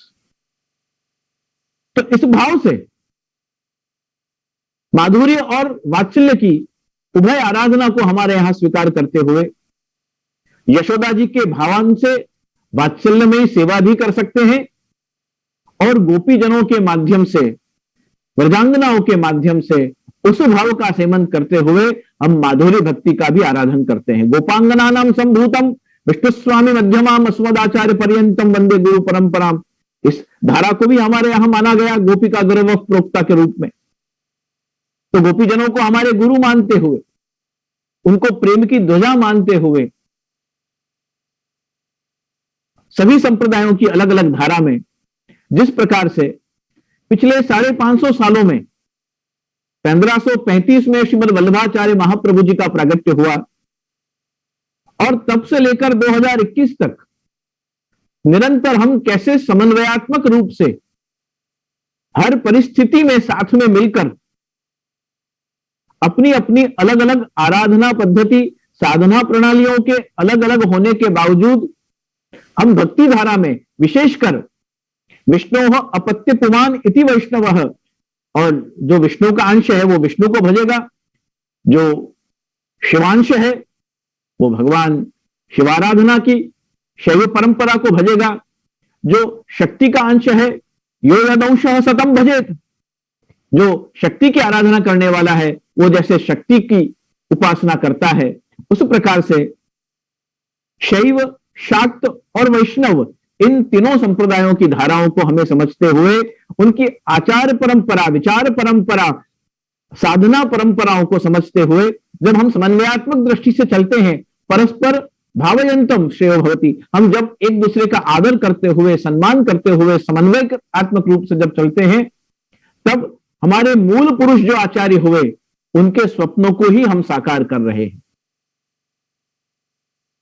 जैसे आधुनिक युग में श्रील प्रभुपाद जी ने सभी को सम्मान देते हुए, सभी का गौरव बढ़ाते हुए राधा कृष्ण की आराधना को जिस प्रकार से जनमानस के हृदय पटल पर अंकित किया और मन मानस में उस प्रकार से उसे स्थापित किया, जैसे हम पुरुषोत्तम प्रतिष्ठा, प्राण प्रतिष्ठा आदि हम देवालयों में, मंदिर में हम जैसे करते हैं, उस प्रकार से श्रील प्रभुपाद जी ने उस युगल स्वरूप की आराधना और प्राण प्रतिष्ठा प्रत्येक मनुष्य के हृदय पटल पर अंकित की है, उसका सुस्थापन किया है। तो सभी विचारधाराओं का समन्वय ज्ञान, विज्ञान और प्रज्ञान के माध्यम से भी किया जा सकता है। ज्ञान वो विज्ञान और प्रज्ञान, ज्ञान इज नॉलेज ओरिएंटेड, जो हमें तत्वज्ञान की बात करता है, जो जीव जगत ब्रह्म आदि की तत्वज्ञान के रूप में हमें परिभाषा देता है ज्ञान। विज्ञान जो साइंस है, विशिष्ट ज्ञानमिति विज्ञानम, जो साइंस है, विज्ञान का अर्थ है जो प्रमाणभूत रूप से, ज्ञान इज ऑलवेज नॉलेज ओरिएंटेड, विज्ञान इज ऑलवेज प्रयोगात्मक, एक्सपेरिमेंट ओरिएंटेड। एंड प्रज्ञान, प्रज्ञान जो है वो ज्ञान और विज्ञान के समन्वय से हमारे जीवन में जो मूल पुरुष के आदेश हैं तदनुसार जीवन को ढालते हुए जब हम साधना प्रणाली में आगे बढ़ते हैं, जब साधना चरण करते हुए हम उस परंपरा का निर्वाह करते हुए जिस मंत्र से हम दीक्षित हैं, जिस ग्रंथ से हम दीक्षित हैं, जिस संत से हम दीक्षित हैं और जिस पंथ से हम अपना मार्ग चयन करके आगे बढ़ते हैं, उस मार्ग पर चलने के लिए प्रज्ञान होना बहुत जरूरी है। ज्ञान इज ऑलवेज नॉलेज ओरिएंटेड, विज्ञान is always experiment oriented and Pragyan is always experience oriented, जिसे अनुभूत किया जा सकता है। और श्रीमद् वल्लभाचार्य चरण की जो भक्ति धारा है उसमें वात्सल्य मिश्रित माधुर्य भाव का समन्वय करते हुए शुद्धम ब्रह्म नमायिकम, ब्रह्म परम शुद्ध है और तत्वज्ञान की दृष्टि से भी शुद्धाद्वैत ब्रह्मवाद का स्वरूप समझाते हुए श्रीमद् वल्लभाचार्य चरणों ने एक अद्भुत समन्वयात्मक दृष्टि का उपहार संसार को प्रदान किया है। और आज के समय में जहां सर्व मार्गेषु नष्टेषु कलौच खल धर्मिणी पाखंड प्रचुरे लोके, उस स्थिति में महाप्रभु वल्लभाचार्य जी कहते हैं हम क्या करेंगे, कृष्ण एव गतिर्मम। इस स्थिति में हमको केवल श्री कृष्ण के युगल पादारविंद की आराधना करते हुए उनकी गति, हमारे मन की गति उनके चरणों में पादारविंद में स्थिर हो, यही हमारे लिए उपादेय होता है।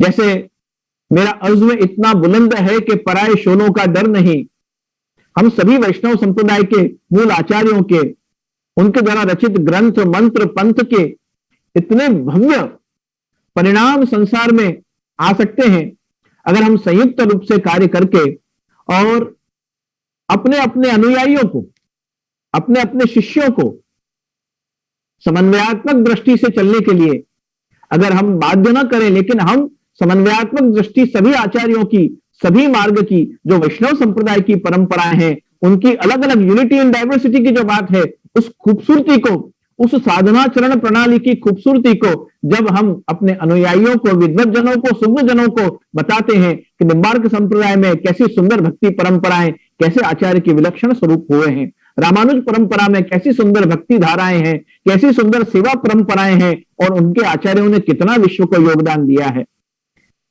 उसी प्रकार से माधव, चैतन्य, माधव, गौड़ आदि संप्रदायों के मूल आचार्यों का स्वरूप दर्शन कराते हुए, उनके वैचारिक वैभव को दुनिया को दिखाते हुए, जब प्रत्येक संप्रदाय अपने आचार्य की बात प्रस्तुत करेगा, तो मुझे लगता है कि जिस हेतु से मायापुर में ये अति भव्य और दिव्य नवनिर्मित मंदिर का निर्माण हुआ है, उसका जो प्रतिफलन है संसार में, संख्या बल पे मैं ज्यादा नहीं जाता हूं, लेकिन वैचारिक रूप से जो हम अमृत संसार को देना चाहते हैं, उस अमृत को प्रदान करने के लिए इस्कॉन संस्था के माध्यम से वैष्णवी परंपरा का गौरव बढ़े और श्रील प्रभुपाद जी के इस स्वरूप प्रतिष्ठा के द्वारा, मूर्ति प्रतिष्ठा के द्वारा उनकी दृष्टि, उनका विचार, उनका जो एक विजन था, उनकी जो टर्मिनोलॉजी थी, उनका जो कंसेप्चुअली जो पूरा एक भक्ति का एक नया साम्राज्य खड़े करने का एक जो सप्त था, उसको साकार करने की दिशा में जब मायापुर के माध्यम से ये दिव्य कार्य संपन्न होने जा रहा है, मैं पुनः अपनी पूर्ण प्रसन्नता व्यक्त करते हुए, पूर्ण आनंद की भावनाएं व्यक्त करते हुए, मैं शत शत नमन और प्रणाम करते हुए उपस्थित आचार्यों को भी, विद्वत जनों को भी, सुग्ध जनों को भी अपना प्रणाम करते हुए मैं यही कहूंगा कि इस प्रकार की समन्वयात्मक और संयुक्त रूप से वैचारिक गोष्ठियों के द्वारा हम संसार को एक नया अमृत, एक नई परिभाषा, एक नया विज्ञान भक्ति का वैष्णवी संप्रदाय के माध्यम से हम दे सकेंगे। यही मैं भावना व्यक्त करते हुए पुनः एक बार गौरंग दास जी को अपनी प्रसन्नता और प्रणाम व्यक्त करते हुए, धन्यवाद देते हुए, और कल के मंगल प्रारंभ का जो दिवस है उसकी कोटिशः बधाई देते हुए, अनेक अनेक शुभकामनाएं देते हुए अपने वाणी से विराम ले रहा हूं। शुभम भवतु, कल्याणमस्तु। बहुत बहुत धन्यवाद द्वारकेश लाल जी महाराज आपके आशीर्वचनों के लिए, और सब श्रोताओं के जानकारी के लिए मैं थोड़ा अंग्रेजी में भी इसको अनुवाद करने का प्रयत्न करूंगा। So Maharaj ji has very beautifully expressed how Sripad Vallabhacharya has focused on four main pramanas, which is Vedas, the Bhagavad Gita, Vedanta Sutra, and the Srimad Bhagavatam, specifically calling the Bhagavatam as a Samadhi Bhasha. And he has given the options of worship as per the different practitioners' bhav, either in Madhurya or Vatsalya Rasas. And especially in Kali Yuga, when there is such a difficult time to practice any kind of spirituality, we have to focus on unity in diversity and convert our worries into worship. And Maharaj Ji specifically focused on harmony and respect when we are focusing on unity in diversity. And then one of the most beautiful points he made is how knowledge, jnana is knowledge oriented, vijnana is science oriented, experimental oriented, and pragyana is experience oriented. And all of the mantras, granthas, and the panthas of the various Vaishnava Acharyas, when they come together in a mood of harmony, can be a formidable force.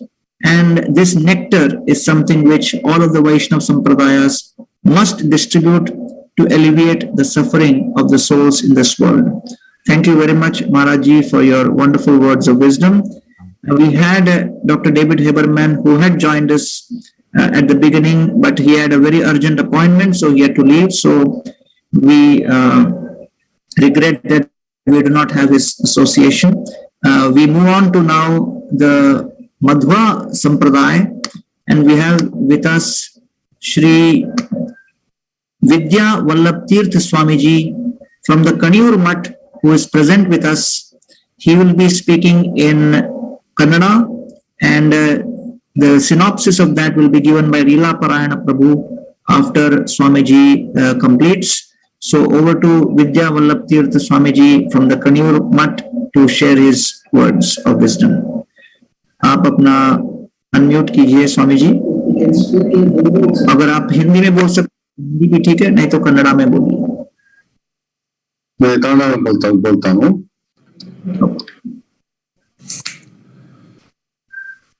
कृष्णाय वासुदेवाय हरे परमात्मने प्रणतक्लेशनाशाय श्री गोविंदाय नमो नमः। अभ्रमं भंगरहितम् अजडम् इमरं सदा आनंदतीर्थम अतुलं भजे तापत्रयाग।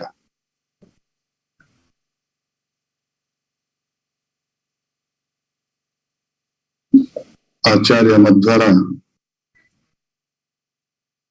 ಒಂದು ಸುಂದರವಾದ ಮಾತು. ನಾನಾ ಜನಸ್ಯ ಶುಶ್ರೂಷಾ ಕರ್ತವ್ಯ ಕರವನ್ವಿತೇಹೇ ಅಂತ. ನಮ್ಮ ಬದುಕಿನಲ್ಲಿ ನಾವು ಉತ್ತಮವಾದ ಮಾಡಬೇಕಾದ ಕರ್ತವ್ಯ ಯಾವುದು? ಭಗವಂತನ ಪೂಜಾದಿಗಳು ಇವೆಲ್ಲವೂ ಒಂದು ತರಹವಾದ ಕರ್ತವ್ಯ. ಆದರೆ ಸರ್ವ ಪ್ರಾಣಿಗಳಲ್ಲಿ, ಸರ್ವ ಜೀವರಲ್ಲಿ ಭಗವಂತನ ಅಸ್ತಿತ್ವವನ್ನು ಮನಗೊಂಡು ಅಲ್ಲಿ ಸನ್ನಿಹಿತನಾಗಿರುವ ಭಗವಂತನ ಪ್ರೀತಿಗಾಗಿ ಸಕಲ ಸಜ್ಜನರ ಸೇವೆಯನ್ನು ಮಾಡಬೇಕು ಎಂಬುದನ್ನು ಆಚಾರ್ಯ ಮಧ್ವರು ತೋರಿಸಿಕೊಟ್ಟಿದ್ದಾರೆ.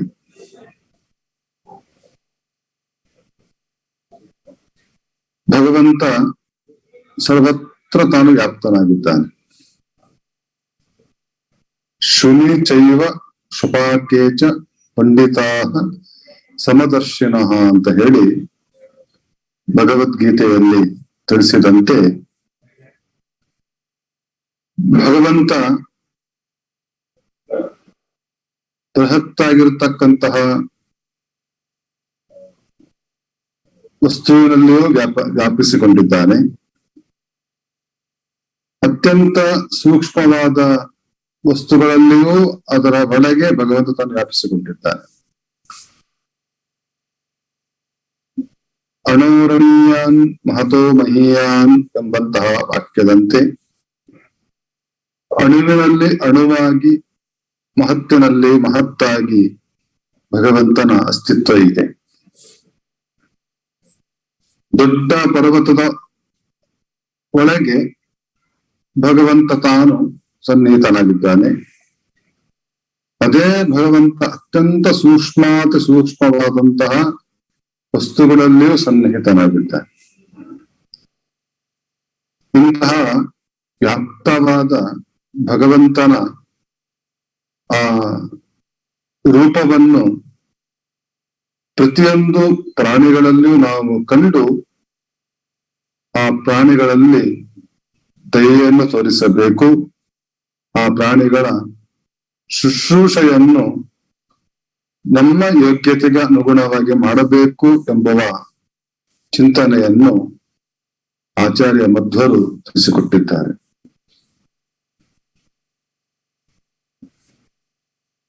ಭಗವಂತ ಅವನು ಹೇಗಿದ್ದಾನೆ? ಅವನ ಸ್ವರೂಪ ಎಂಥದ್ದು? ಭಗವಂತ ತಾನು ಅಚಿಂತ್ಯ, ಅಚ್ಛೇದ್ಯ, ಎಲ್ಲ ಗುಣಗಳು ಭಗವಂತನಲ್ಲಿ ಇವೆ. ಭಗವಂತನನ್ನು ನಾವು ತಿಳಿಯ ಹೊರಟಷ್ಟು ನಮ್ಮ ತಿಳಿವಿಗೆ ಅಟಕದ ವ್ಯಕ್ತಿತ್ವ ಭಗವಂತನದ್ದು. ಭಗವಂತನನ್ನ ಎಷ್ಟು ತಿಳಿದರೂ ಆ ತಿಳಿವಿಗೆ ಕೊನೆ ಎಂಬುದು ಇಲ್ಲವೇ ಇಲ್ಲ. ಎಷ್ಟು ನಾವು ಭಗವಂತನ ತಿಳಿಲಿಕ್ಕೆ ಹೊರಡುತ್ತೇವೋ ಮತ್ತಷ್ಟು ನಮಗೆ ಭಗವಂತನ ಚಿಂತನೆಗಳು ಬರ್ತವೆ ಹೊರತು ಆ ಚಿಂತನೆಗೆ ಕೊನೆ ಎಂಬುದು ಇಲ್ಲ.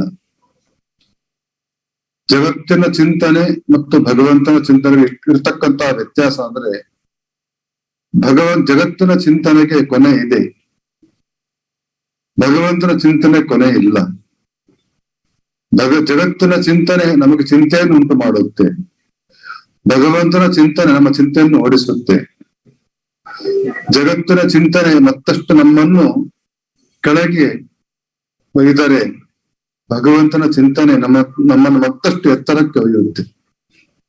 ಈ ತರಹವಾಗಿ ಜಗತ್ತಿನ ಚಿಂತನೆಗೂ ಭಗವಂತನ ಚಿಂತನೆಗೂ ಅಜಗಜಾಂತರವಾಗಿರ್ತಕ್ಕಂತಹ ವ್ಯತ್ಯಾಸ ಇದೆ ಎಂಬುದನ್ನು ನಾವು ತಿಳ್ಕೊಳ್ಳಬಹುದು. ಅದಕ್ಕೋಸ್ಕರವೇ ಮಧ್ವಾಚಾರ್ಯರು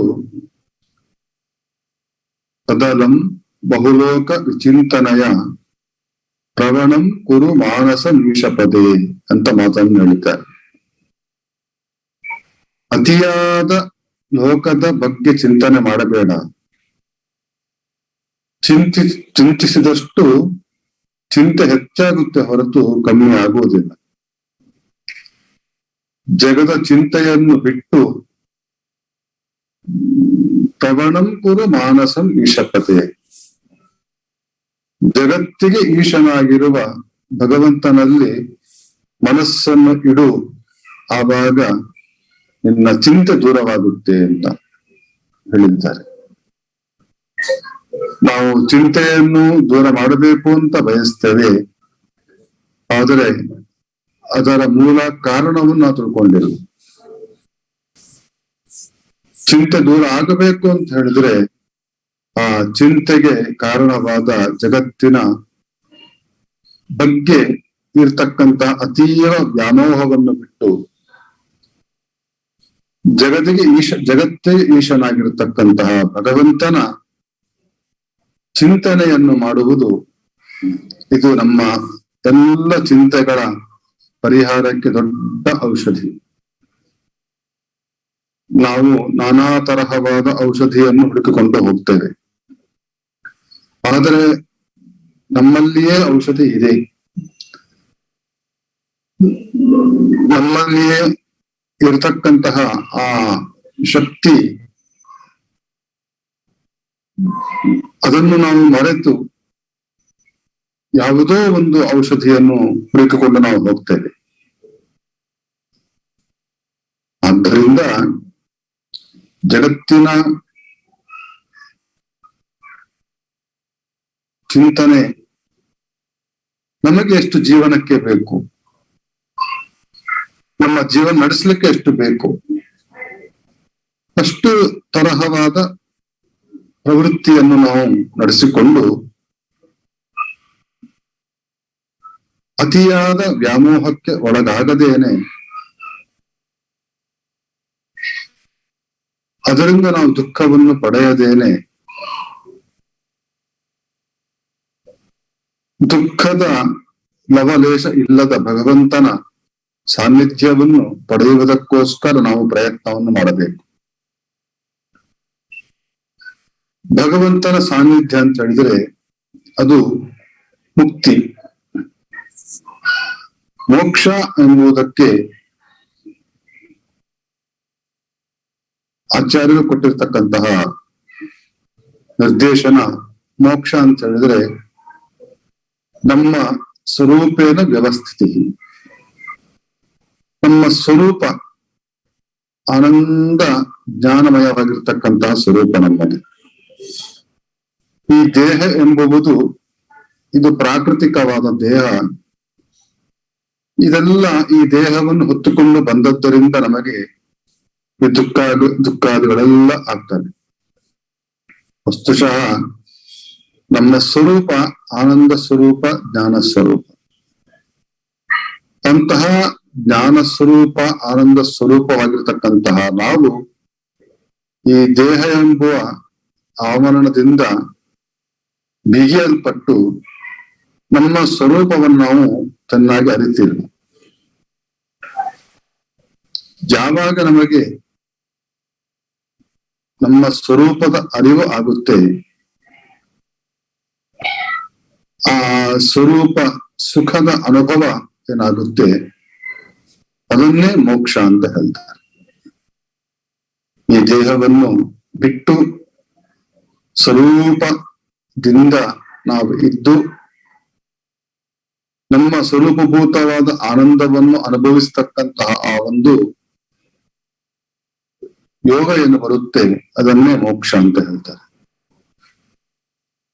ಇಂತಹ ಮೋಕ್ಷವನ್ನು ಪಡೆಯುವುದಕ್ಕೋಸ್ಕರ ನಾವು ಸಾಧನೆಯನ್ನು ಮಾಡಬೇಕು. ವಿಶೇಷವಾಗಿ ಭಗವಂತನ ಚಿಂತನೆ, ಹರಿನಾಮ ಸಂಕೀರ್ತನೆ, ನವವಿಧವಾಗಿರ್ತಕ್ಕಂತಹ ಭಕ್ತಿಗಳು, ಇವೆಲ್ಲವೂ ಸಹಿತ ಪ್ರಧಾನವಾಗಿ ಇರತಕ್ಕಂಥದ್ದು ಆ ಭಗವಂತನ ಅನುಗ್ರಹ. ಮೋಕ್ಷಕ್ಕಾಗಿ ಭಗವಂತನ ಅನುಗ್ರಹ ಆಗಬೇಕು, ಪ್ರಸಾದ ಆಗಬೇಕು. ಪ್ರಸಾದ ಆಗಬೇಕಾದರೆ ನಾವು ಭಗವಂತನಲ್ಲಿ ಭಕ್ತಿಯನ್ನು ಮಾಡಬೇಕು. ಭಗವಂತನ ಭಕ್ತಿಗೆ ಪೂರಕವಾಗಿರ್ತಕ್ಕಂಥದ್ದು ಇವೆಲ್ಲ ಜ್ಞಾನ ಸಂಪತ್ತುಗಳು. ನಾವು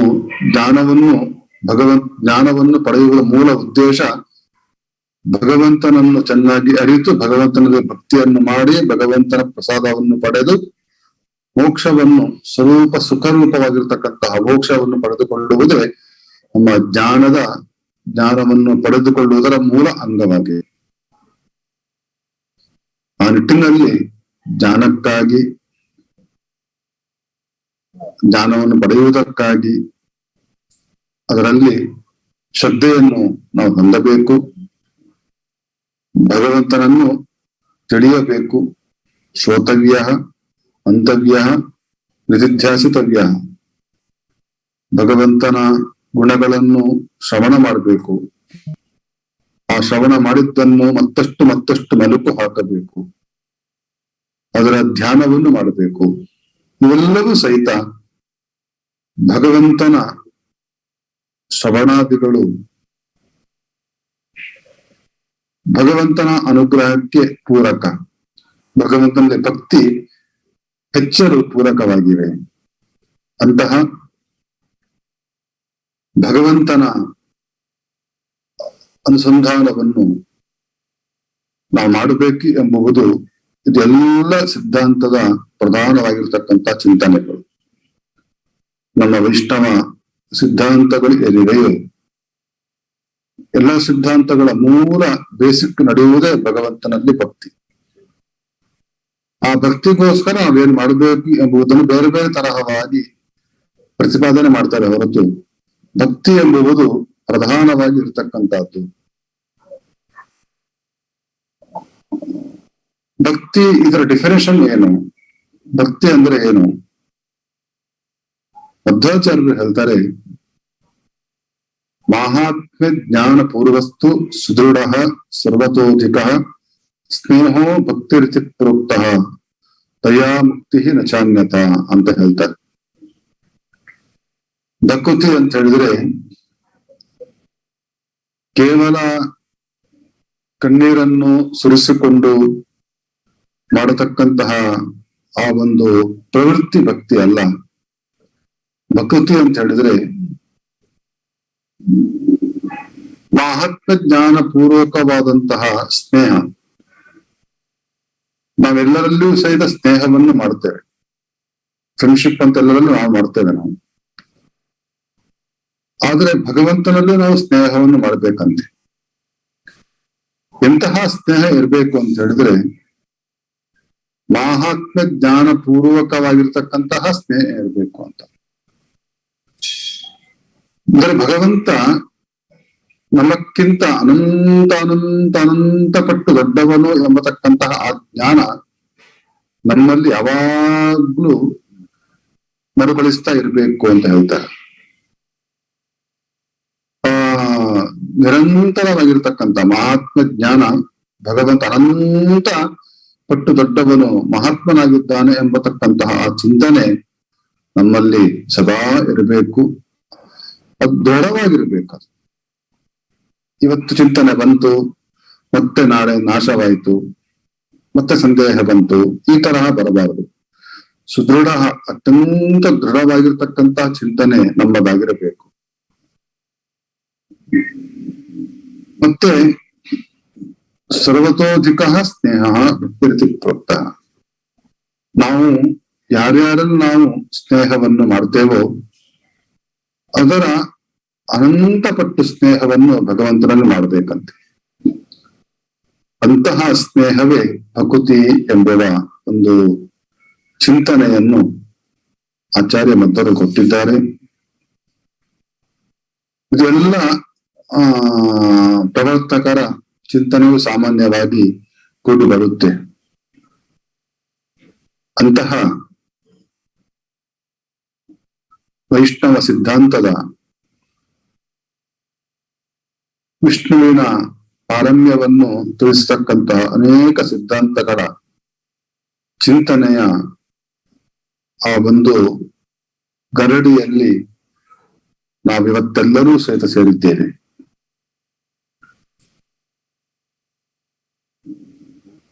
ಯಾವಾಗಲೂ ಭಾಗವತದಲ್ಲಿ ಒಂದು ಮಾತನ್ನೇ ಹೇಳ್ತಾರೆ. ಈ ದೇವಹೂತಿಯ ಬಳಿ ಕಪಿಲ ನಾಮಕ ಪರಮಾತ್ಮ ತಾನು ಹೇಳ್ತಾನೆ, ಸತಾಂ ಪ್ರಸಂಗಾತ್ ಮಮ ವೀರ್ಯ ಸಂಪದ.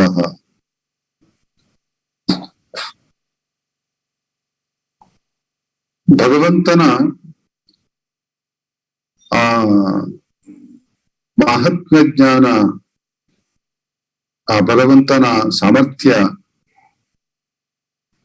ಅದನ್ನು ನಾವು ತಿಳಿದುಕೊಳ್ಳಬೇಕಾದ್ರೆ ಏನು ಮಾಡಬೇಕು ಅಂತ ಹೇಳಿದ್ರೆ, ಕಪಿಲ ರೂಪಿ ಭಗವಂತ ಹೇಳ್ತಾನೆ, ಸತಾಂ ಪ್ರಸಂಗಾತ್, ಸಜ್ಜನರ ಸಂಘವನ್ನು ಮಾಡು ಅಂತ ಹೇಳ್ತಾರೆ. ಸಜ್ಜನರು ಸಂಘವನ್ನು ಮಾಡಬೇಕು ಅಂತ ಹೇಳಿದ್ರೆ, ಎಷ್ಟೋ ಜನ ಸಜ್ಜನರು ಸಿಗ್ತಾರೆ, ಅವರ ಹತ್ರ ನಾವು ಮಾತಾಡ್ತೇವೆ, ಲೌಕಿಕವಾದ ಚಿಂತನೆ ಮಾಡ್ತೇವೆ, ಹೇಗಿದ್ದೀರಿ, ಕುಶಲಗಳು, ಈ ತರಹವಾಗಿ ನಾವು ಮಾತನ್ನು ಆಡ್ತೇವೆ. ಆದರೆ ಅಲ್ಲಿ ಬಹಳ ಒಳ್ಳೆ ಮಹತ್ವದ ಶಬ್ದವನ್ನು ಇಟ್ಟಿದ್ದಾರೆ, ಪ್ರಸಂಗ ಅಂತ ಹೇಳಿದ್ದಾರೆ. ಅಂದ್ರೆ ಕೇವಲ ಸಂಘ ಅಲ್ಲ, ಕೇವಲ ಅವರ ಹತ್ರ ಹೋಗಿ ನಾವು ಏನೇನೋ ಮಾತಾಡ್ತಾ ಕೂತ್ಕೊಳ್ಳೋದಲ್ಲ. ಸತಾಂ ಪ್ರಸಂಗಾತ್, ಸಜ್ಜನರ ಜೊತೆಗೆ ಒಳ್ಳೆಯ ಸಂಘ. ಒಳ್ಳೆಯ ಸಂಘ ಅಂತ ಹೇಳಿದ್ರೆ ಆಧ್ಯಾತ್ಮಿಕವಾದ ಸಂಘ ಅಂತ ಹೇಳ್ತಾರೆ. ಸಜ್ಜನರು ಅವರ ಜೊತೆ ನಾವು ಇರುವ ಪ್ರಸಂಗ ಬಂದಾಗ ಸುಮ್ಮನೆ ಹಾಡು ಹೊರಟೆ ಹೊಡೆದುಕೊಂಡು ನಾವು ಕಾಲಹರಣ ಮಾಡದೇನೆ ಅವರ ಜೊತೆಗೆ ನಾವು ಇದ್ದುಕೊಂಡು ಒಳ್ಳೆಯ ಚಿಂತನೆಗಳು, ಭಗವಂತನ ಬಗ್ಗೆ ನಮಗೆ ಇರ್ತಕ್ಕಂತಹ ನಾನಾ ತರಹವಾದ ಗೊಂದಲಗಳು, ಜಿಜ್ಞಾಸೆಗಳು, ಅವನ್ನೆಲ್ಲವನ್ನೂ ಸಹಿತ ಅವರ ಮುಂದೆ ಇಟ್ಟು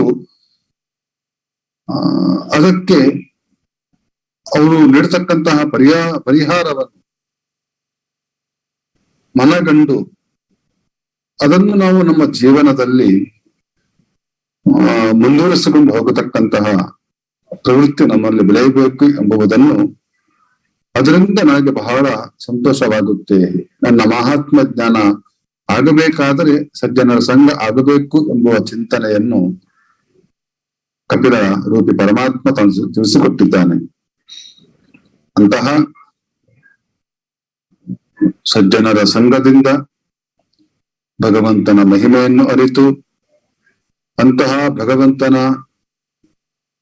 ಪಾದಾರವಿಂದಗಳಲ್ಲಿ ಭಕ್ತಿ ಉತ್ಕಟವಾಗಿ, ಆ ಭಕ್ತಿಯಿಂದ ಭಗವಂತನ ಪ್ರಸಾದ ನಮಗೆ ಲಭ್ಯವಾಗಿ, ಅದರಿಂದ ನಮಗೆ ಆ ಸ್ವರೂಪ ಸುಖದ ಅಭಿವ್ಯಕ್ತಿ ರೂಪವಾದಂತಹ ಮೋಕ್ಷ ಸಿದ್ಧವಾಗುತ್ತೆ ಎಂಬುದನ್ನು ನಾವು ತಿಳಿದುಕೊಳ್ಳಬಹುದು. ನಿಟ್ಟಿನಲ್ಲಿ ಈ ಒಂದು ಕಾರ್ಯಕ್ರಮ ನಮ್ಮ ಇಸ್ಕಾನ್ ಟೀಮ್ನವರು ಅದ್ಭುತವಾದ ರೀತಿಯಾದಂತಹ ಒಂದು ಕಾರ್ಯಕ್ರಮವನ್ನು ಮಾಡ್ತಾ ಇದ್ದಾರೆ. ನಮ್ಮ ಪ್ರಭುಪಾದರು, ವೇದಾಂತ ಪ್ರಭುಪಾದರ ಜನ್ಮ ದಿನೋತ್ಸವದ ಪರ್ವ ಕಾಲದಲ್ಲಿ ಅನೇಕ ಸಾಧು ಸಂತರನ್ನು ಒಗ್ಗೂಡಿಸಿ ಅವರ ಮೂಲಕ ಸಮಾಜಕ್ಕೆ ನಮ್ಮ ಧರ್ಮಗಳು, ನಮ್ಮ ಸಂಪ್ರದಾಯಗಳು, ನಮ್ಮ ಚಿಂತನೆಗಳು ಇದನ್ನು ತಿಳಿಸ್ತಕ್ಕಂತಹ ಆ ಒಂದು ಕಾರ್ಯವನ್ನು ಮಾಡ್ತಾ ಇರುವುದು ಇದು ಅತ್ಯಂತ ಶ್ಲಾಘನೀಯ. ವೇದಾಂತ ಪ್ರಭುಪಾದರು ಮಾಡಿರ್ತಕ್ಕಂಥ ಕೆಲಸವೂ ಇದೆ. ಅನೇಕ ಪ್ರಪಂಚ ಸುತ್ತಾಡಿ ಅನೇಕರಿಗೆ ಕೃಷ್ಣ ದೀಕ್ಷೆಯನ್ನು, ಹರಿನಾಮ ಸಂಕೀರ್ತನೆ ದೀಕ್ಷೆಯನ್ನು ನೀಡಿ ಪ್ರತಿಯೊಬ್ಬರ ಮುಖಗಳಿಂದಲೂ ಸಹಿತ, ನಾಲಿಗೆಯಿಂದಲೂ ಸಹಿತ ಹರಿನಾಮ ಸಂಕೀರ್ತನೆ ಬರುವಂತೆ ಮಾಡಿರ್ತಕ್ಕಂತಹ ದೊಡ್ಡ ಕೆಲಸವನ್ನು ಮಾಡಿದವರು ವೇದಾಂತ ಪ್ರಭುಪಾದರು. ಅಂತಹ ಆ ಪ್ರಭುಪಾದರ ಜನ್ಮ ದಿನೋತ್ಸವದ ಶುಭ ಸಂದರ್ಭದಲ್ಲಿ ಗೌರಂಗದಾಸರು ಎಲ್ಲರೂ ಸೇರಿ ಬಹಳ ಅದ್ಭುತವಾದ ಕೆಲಸವನ್ನು ಮಾಡ್ತಾ ಇದ್ದೀರಾ. ನಮಗೆ ಬಹಳ ಸಂತೋಷ ಆಗಿದೆ. ಈ ಒಂದು ಕಾರ್ಯ ಜಗತ್ತನ್ನು ತಲುಪುವಂತೆ ಆಗಲಿ. ಜಗತ್ತಿನ ಜನರಲ್ಲಿ ಮೂಡಿರ್ತಕ್ಕಂತಹ ಅನೇಕ ಜಿಜ್ಞಾಸೆಗಳಿಗೆ ಈ ವೇದಿಕೆ ಉತ್ತರವಾಗಲಿ. ಇಸ್ಕಾನ್ ಮಾಯಾಪುರದಲ್ಲಿ ನಡೆಸ್ತಕ್ಕಂತಹ ಆ ಕಾರ್ಯಗಳೆಲ್ಲ ಯಶಸ್ವಿಯಾಗಲಿ. ದೇವರು, ಕೃಷ್ಣದೇವರು, ಮುಖ್ಯ ಪ್ರಾಣದೇವರು ಎಲ್ಲರಿಗೂ ಜಗತ್ತಿಗೂ ಒಳ್ಳೆದು ಮಾಡಲಿ ಅಂತ ಪ್ರಾರ್ಥನೆ ಮಾಡ್ತಾ ನಮ್ಮ ಎರಡು ಮಾತುಗಳನ್ನು ನಾವು ಮುಗಿಸ್ತಾ ಇದ್ದೇವೆ. ಕೃಷ್ಣಾರ್ಪಣಂ ಅಸ್ತು. बहुत बहुत धन्यवाद स्वामी श्री विद्यावल्लभ तीर्थ स्वामी जी। मैं लीला पारायण प्रभु से निवेदन करता हूँ कि संक्षेप में स्वामी जी के शब्दों को इंग्लिश में वो व्यक्त करें।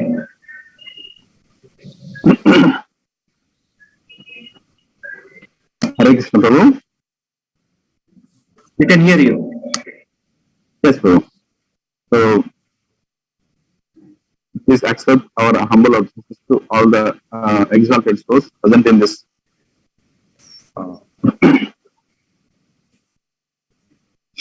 Father Sri Vidyavallabha Tirtha Swamiji. As soon as I'll try to give brief synopsis.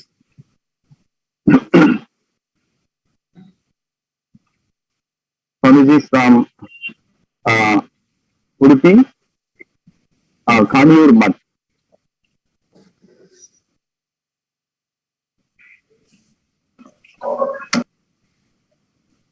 Sri Vidyavallabha Tirtha Swamiji. So as per Srila Madhva Acharya explains, we have to see the Supreme Lord in each and every living entity and show compassion to the living entities, and we have to serve them.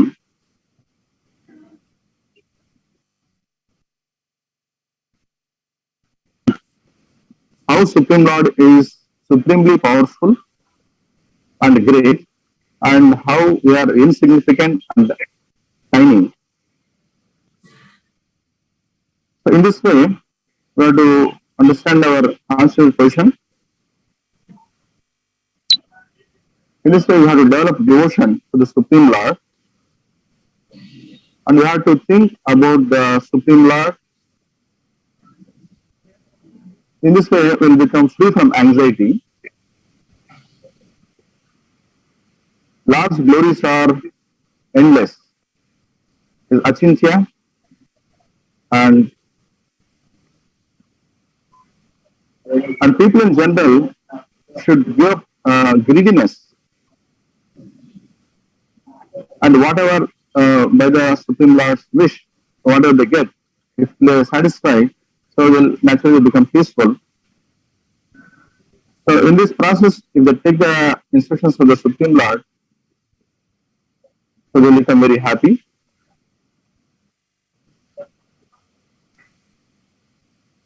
So Srila Prabhupada put a lot of efforts in spreading Harinam Sankirtan, and Srila Prabhupada given instruction for around the world to so many devotees, and he encouraged Harinam Sankirtan, which is Yuga Dharma.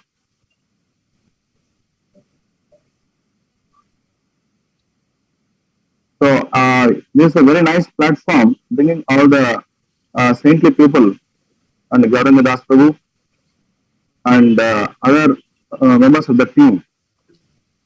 So nicely done this occasion, and we pray to the Krishna that to give blessings to all the devotees.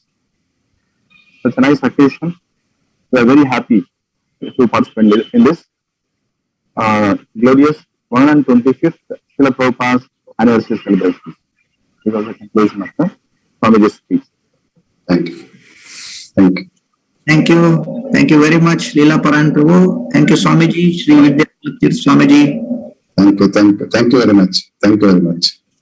Now we are moving to Vishwa Prasanna Tirtha Swamiji from Pejawar Mutt head, 35th seer in the lineage Guru Parampara of Pejawar Mutt.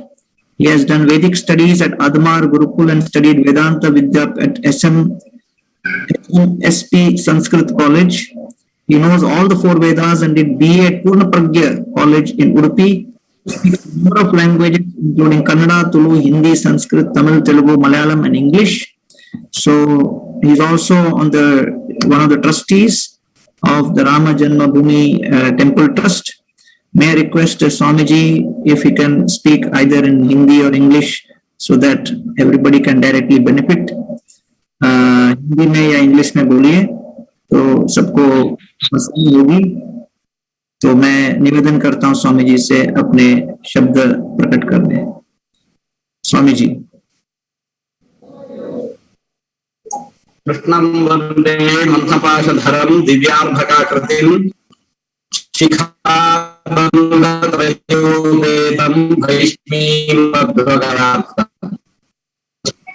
पृथ्वीमण्डल मध्यस्थाः पूर्णबोधमतानुगाः Vaishnava विष्णुहृदयाः स्थानमस्ये गुरुम्. अद्य जगति सर्वत्र विद्यमानानां वैष्णवाचार्याणां सम्मेलनं भवति इति श्रुत्वा नितरां सन्तुष्टाः. यदा अस्मासु वैष्णवभक्तिः भगवद्भक्तिः जागृता भवति तदा जगति सर्वत्र शान्तिः सौख्यं सञ्जायते. आस्तिकाः सर्वे वयं भगवतः आराधनं कुर्मः. यतोहि भगवतः अनुग्रहानन्तरं अस्माकं जीवने यशप्राप्तुं न शक्यते. अतः सर्वे वयं जानीमः यत्र योगेश्वरः कृष्णः यत्र पार्थो धनुर्धरः तत्र श्रीः विजयः भूतिः ध्रुवामि च मम. जगति यशप्राप्त्यर्थम् अस्माकं कर्तव्यम् अस्माकं प्रयत्नः यथा आवश्यकः भगवतः अनुग्रहोऽपि तथैव आवश्यकः. भगवदनुग्रहं विना अस्माकं कर्मणि यशः न लभ्यते, विजयः न लभ्यते इति सर्वे वयं जानीमः। अत एव आस्तिकाः सर्वे वयं भगवतः आराधनं कुर्मः। भगवतः आराधनं कथं क्रियते? How do we worship the God? We know he is in temple, he is in idol. So we worship the God in temples and we think it is over. But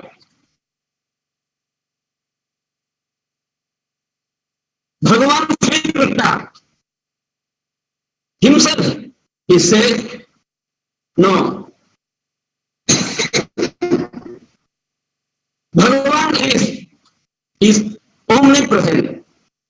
Ishwarah sarva bhutanam hridehe arjuna tishtati. He is not only residing in temples or in idols. He resides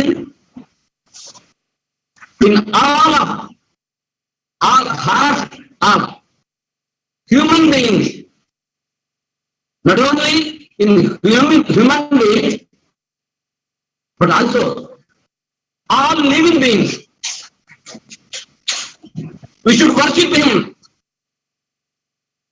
in such place also. But how? We know how to worship in temples.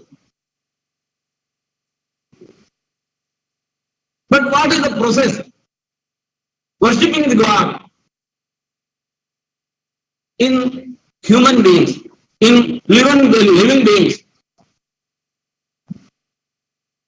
Sri Krishna himself, he says, Swakarmana tamabhyartya siddhim vindati manavaha. Swakarmana tamabhyartya. Sarvopi Swakarmana Jeevitam yam vrittim vayam svikurmaha tam vrittim api bhagavataha aradhana rupena sarvopi kuryat.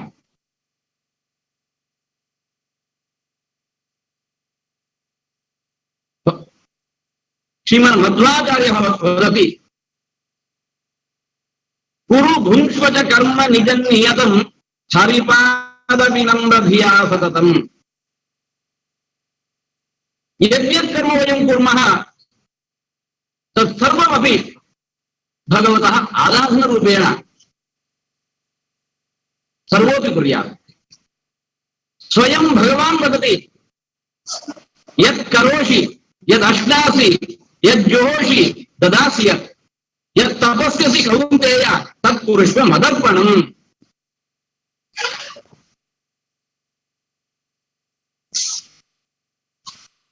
जीवितार्थं यां वृत्तिं वयं स्वीकुर्मः तामपि सर्वे भगवद् आराधनरूपेण कुर्युः।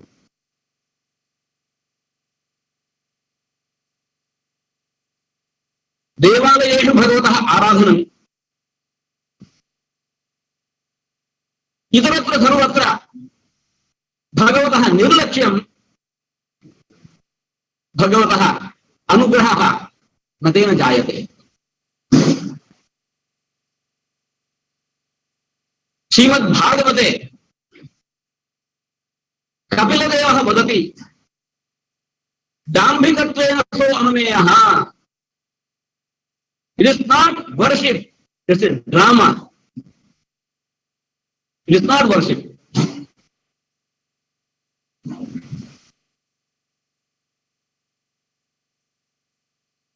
अतः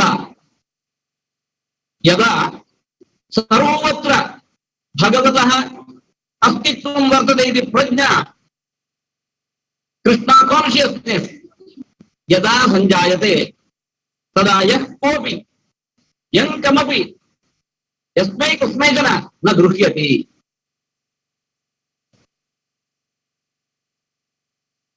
हिरण्यकशिपुः पृच्छति वासु यदि सर्वत्र कुतः न दृश्यते, कुतः स्तम्भे न दृश्यते? सत्यं विधातुं निजभृत्य भाषितं व्याप्तिं च भूतेषु अखिलेषु चात्मनः। When Hiranyakashipu questions the omnipresence of the God himself, he shows his omnipresence. Narasimha रूपेण स्तंभः च संजायते। भक्तेन प्रह्लादेन यदुक्तम् अनुरेणु तृणकाष्ठ परिपूर्ण गोविन्द इति तत् सत्यमिति भगवान् एव सन्दर्शितवान्। एवं यदा सर्वत्र जगति भगवतः अस्तित्वं तस्य प्रज्ञा अस्मासु जायते, न कोऽपि न कस्मैचन गृह्यति।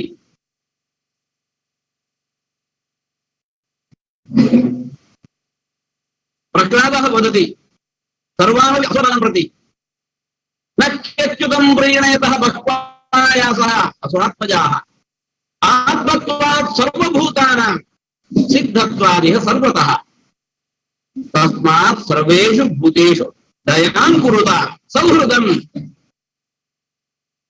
द्रोहः न चिन्तव्यः। स्वार्थं परित्यज्य सर्वेषां प्रति उपकारं कुर्यात्। भक्तः एवं करोति यदा वैष्णव प्रज्ञा संजायते, भगवान् सर्वत्र वर्तते, कस्मै कः दृश्यते, न कोऽपि न कस्मैचन दृश्यते, तदा जगति शान्तिः सुभिक्षा संजायते। इदानीं मायापुर्यां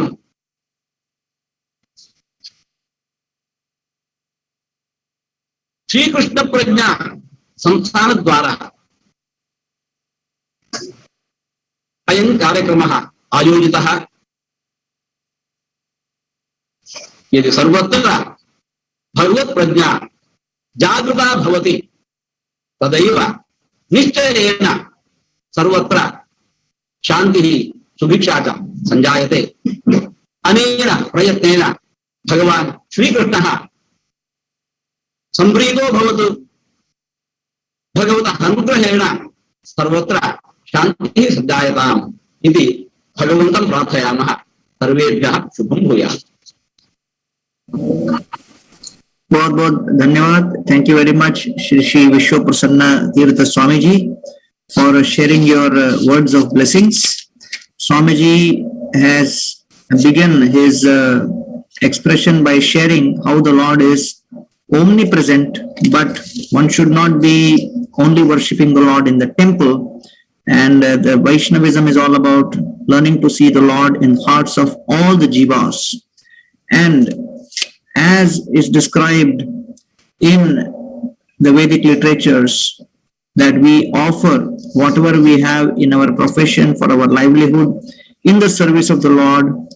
Otherwise, only temple worship is not sufficient. And quoting Kapila Devi was saying that this kind of neophyte worship is just like a drama. Therefore, Vaishnavism emphasizes on developing the ability to see the Lord everywhere. And he gave the example of how Hiranyakashipu challenged Prahlad Maharaj. Can you see the Lord? If the Lord is everywhere, why can't I see him within this pillar? And the Lord appeared as Lord Narasimha Dev. And therefore, the essence of Vaishnavism is to inspire each one of us to give up our selfishness, to give up our egoism, and to be able to see the Lord in everything, everywhere, in everyone's heart.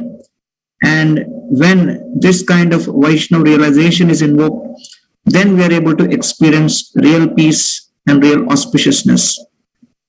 And Swamiji concluded by giving his blessings to all the devotees who are assembled for welcoming Srila Prabhupada Ji in the temple of Vedic Planetarium. And he concluded by saying that this effort to invoke Krishna consciousness is going to be very auspicious, because only by this Lord Krishna will be pleased, and only when Lord Krishna is pleased, his mercy will flow. And by the flow of the nectarian mercy of Lord Krishna, there will be peace everywhere. So we thank Shri Vishwaprasanna Tirtha Swamiji for representing the Madhva Sampradaya and sharing his wonderful words of wisdom. We now go on to Dr. Krishna Abhishek Ghosh, who is also representing the Gaudiya Sampradaya, Grand Valley State University, Director of Institute for Vaishnava Studies and Research Specialization in History of Religion, South Asian Studies and Gaudiya Vaishnavism. He holds a Master's in Theology and Religious Studies from Oxford University, UK, and a PhD in South Asian Language and Civilization from University of Chicago on Vaishnavism and the West. I request Dr. Krishna Abhishek Ghosh to share his message with all of us. Thank you, Gauranga Prabhu, for that very kind introduction. And I wanted to thank His Grace Radhapati Gopinath Prabhu for inviting the Institute for Vaishnava Studies as the knowledge partner for this event, and all of the other organizers, and all of the esteemed panelists. It is a real honor and privilege to be sharing this virtual dais with you. And I am very grateful for the knowledge, wisdom, and insights that you've shared with all of us in the last few sessions. I wanted to circle back to the original question that His Grace Gauranga Prabhu posed to the panelists. What is it in Vaishnavism that could benefit the world? And this is very reflective of the key question that we find in the Bhagavad Purana. What is Paramashreyas? And there are three answers that I think that all of the Vaishnava Sampradayas present here today can support. The first is dharma, the second is yoga, and the third is rasa. Sri Chaitanya Mahaprabhu and Nityananda Prabhu, who are a part of the Brahma-Madhva Gaudiya Sampradaya, taught these three essential truths as sambandha, avidheya, and prayojana. Sambandha is kind of a bond, the same bondedness of all living entities on this planet, with Vishnu, the one who pervades everything, as the center of it all. And when we understand this interconnectedness of all living beings, we follow dharma. And the Bhagavad Purana explains that dharma are like the four legs of a bull, and earth, with all its abundance, peace, and prosperity, is like a cow. The four legs of the bull are satya, integrity, saucha, cleanliness, tapa, enterprise or endurance, and daya, compassion or kindness. Only when these four values are practiced earnestly, then, just as the cow and the bull combine to yield calves and milk, similarly, the earth and the ethics of dharma combine for a peaceful and prosperous planet. So dharma is the first thing that binds us all, not just as various Vaishnava Sampradayas, but any religion we go to across the world. No matter which form of the Lord they worship or which teaching they follow, they will all agree that compassion, cleanliness, enterprise, and integrity are the foundations of any spiritual tradition. The second answer on what does Vaishnavism offer to the world is yoga. And the Bhagavad Gita points out that there are at least 18 kinds of yoga. In fact, the first chapter starts by saying Arjuna Vishada Yoga, which means the yoga of Arjuna's dejection or depression. This means that every time we are faced with a crisis, we're actually also faced with an opportunity if we can connect deeply to who we really are, and we are not these bodies. And also to the source of the self, this Atman, the soul, which is the Paramatman. The third teaching of Vaishnavism that is relevant for all of the world, and Srila Bhaktivinoda Thakur, who is the Param Gurudev of Srila A.C. Bhaktivedanta Swami Prabhupada, said that rasa is the biggest gift the Gaudiya Vaishnavas can give to the entire planet. What is rasa? It is the essence of relationships, especially the beautiful relationship that every jiva has with Bhagavan Sri Krishna. Bhaktivinoda Thakur further points out that just as the pole star never moves, and all of the other constellations and stars circle and dance around the pole star, similarly, Krishna is like that pole star. The various constellations like Lalita Vishakha are the Gopika circling that pole star, and the millions of stars that we see in the night sky are like the millions of jivas that are constantly circling Sri Krishna in his eternal dance. The moment we realize that life is based on education, meditation, and celebration, we should be able to relish rasa. So this in essence is Sambandha, Abhidheya, Prayojan, the heart of Vaishnava philosophy that can benefit the world if practiced right. To conclude, I want to thank every speaker on this panel today. It reminds me of a verse from the Bhagavad Gita, Mat Chitta Madgata Prana, Bodhayante Parasparaha, Kathayante Mam Nityam, Tushyanticha Ramanticha. What do the Vaishnavas do? They dedicate their life, their breath to Bhagavan Sri Krishna and his divine consort Sri Radha.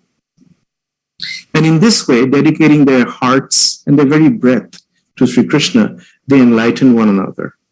And how do they do that? By constantly speaking with one another. Kathayante Mam Nityam, about Sri Krishna. And in this way, Tushyanti, they become delighted, Ramanti, and they become satisfied. So in essence, the value of such Vaishnava Sampradaya Summits or Samagams is to inspire one another to see that we do have a common goal. And what other more auspicious occasion than on the 125th appearance of His Divine Grace, A.C. Bhaktivedanta Swami Prabhupada, who is my Param Gurudev, and on the auspicious occasion of his murti entering the dream temple that he had envisioned, for which he struggled, for which he came to America, and requested his dear disciples and devotees to help him. Tomorrow is a momentous occasion, and I congratulate the TOVP team, ISKCON Mayapur, and all of the organizers of this panel for inviting all of us here today. Thank you very much. Thank you very much, Dr. Abhishek Ghosh, for sharing about Dharma as Sambandha, Yoga as Abhideya, and Rasa as Prayojan, and explaining about how all religions, irrespective of which part of the world they originate from, emphasize on compassion, cleanliness, integrity, and enterprise, and how every crisis can be an opportunity if we have the right vision, and how rasa is one of the biggest gifts, and Krishna being the center, surrounded by all of his loving consorts, and by sharing these realizations with each other, we fulfill the mandate of Krishna as given in the Bhagavad Gita, Tushyanticha Ramanticha. And I really admire all of the panelists who are very keenly still listening, and especially I must congratulate His Holiness Chinnajiyar Swami, who has been very keenly following the various conversations so far. Thank you very much, Swamiji, for inspiring us with your continued presence.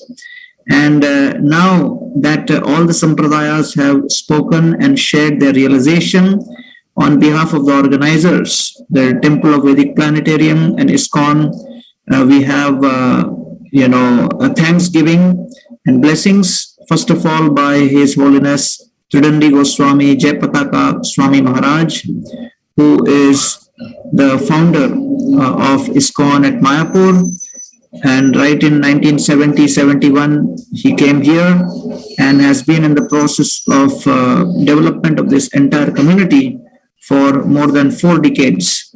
And I will call upon Jayapataka Swami Maharaj to share his blessings with everyone on the occasion of this Vaishnava Sampradaya Summit. Over to you, Maharaj. Oh my God, Narayanan, Evangelina Salakaya, Takshuta Vedandela, Taksai Sigo Vedama, Namo Vishnu Padaya, Krishna Prasthaya Bhutale, Srila Bhakti Vedanta, Savini Hitudavane, Namaste Saraswati Deve, Horavani Pratadave, Elisai Sandalari, Asatala Satale, Mahakaroti Vachalam, Anandayatagalim, Yatri Vagavahan Mande, Sri Gauranga Tavinam, Bhavananda Madhavam, Sri Chaitanya Isram, Hariyo Sat Sat.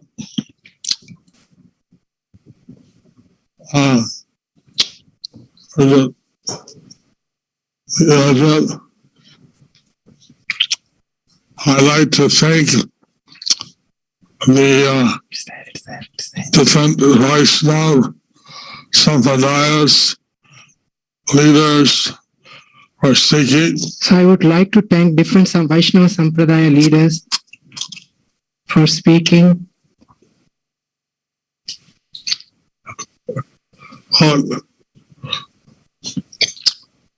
Especially the brought up on the Padma Purana states. Especially the Padma Purana states. Sampradaya, Ilaje, Antraste, Isolata, Vata, Atakalo, Vishanti, Chatara, Sampradaya, Chatara, Sampradaya Armi.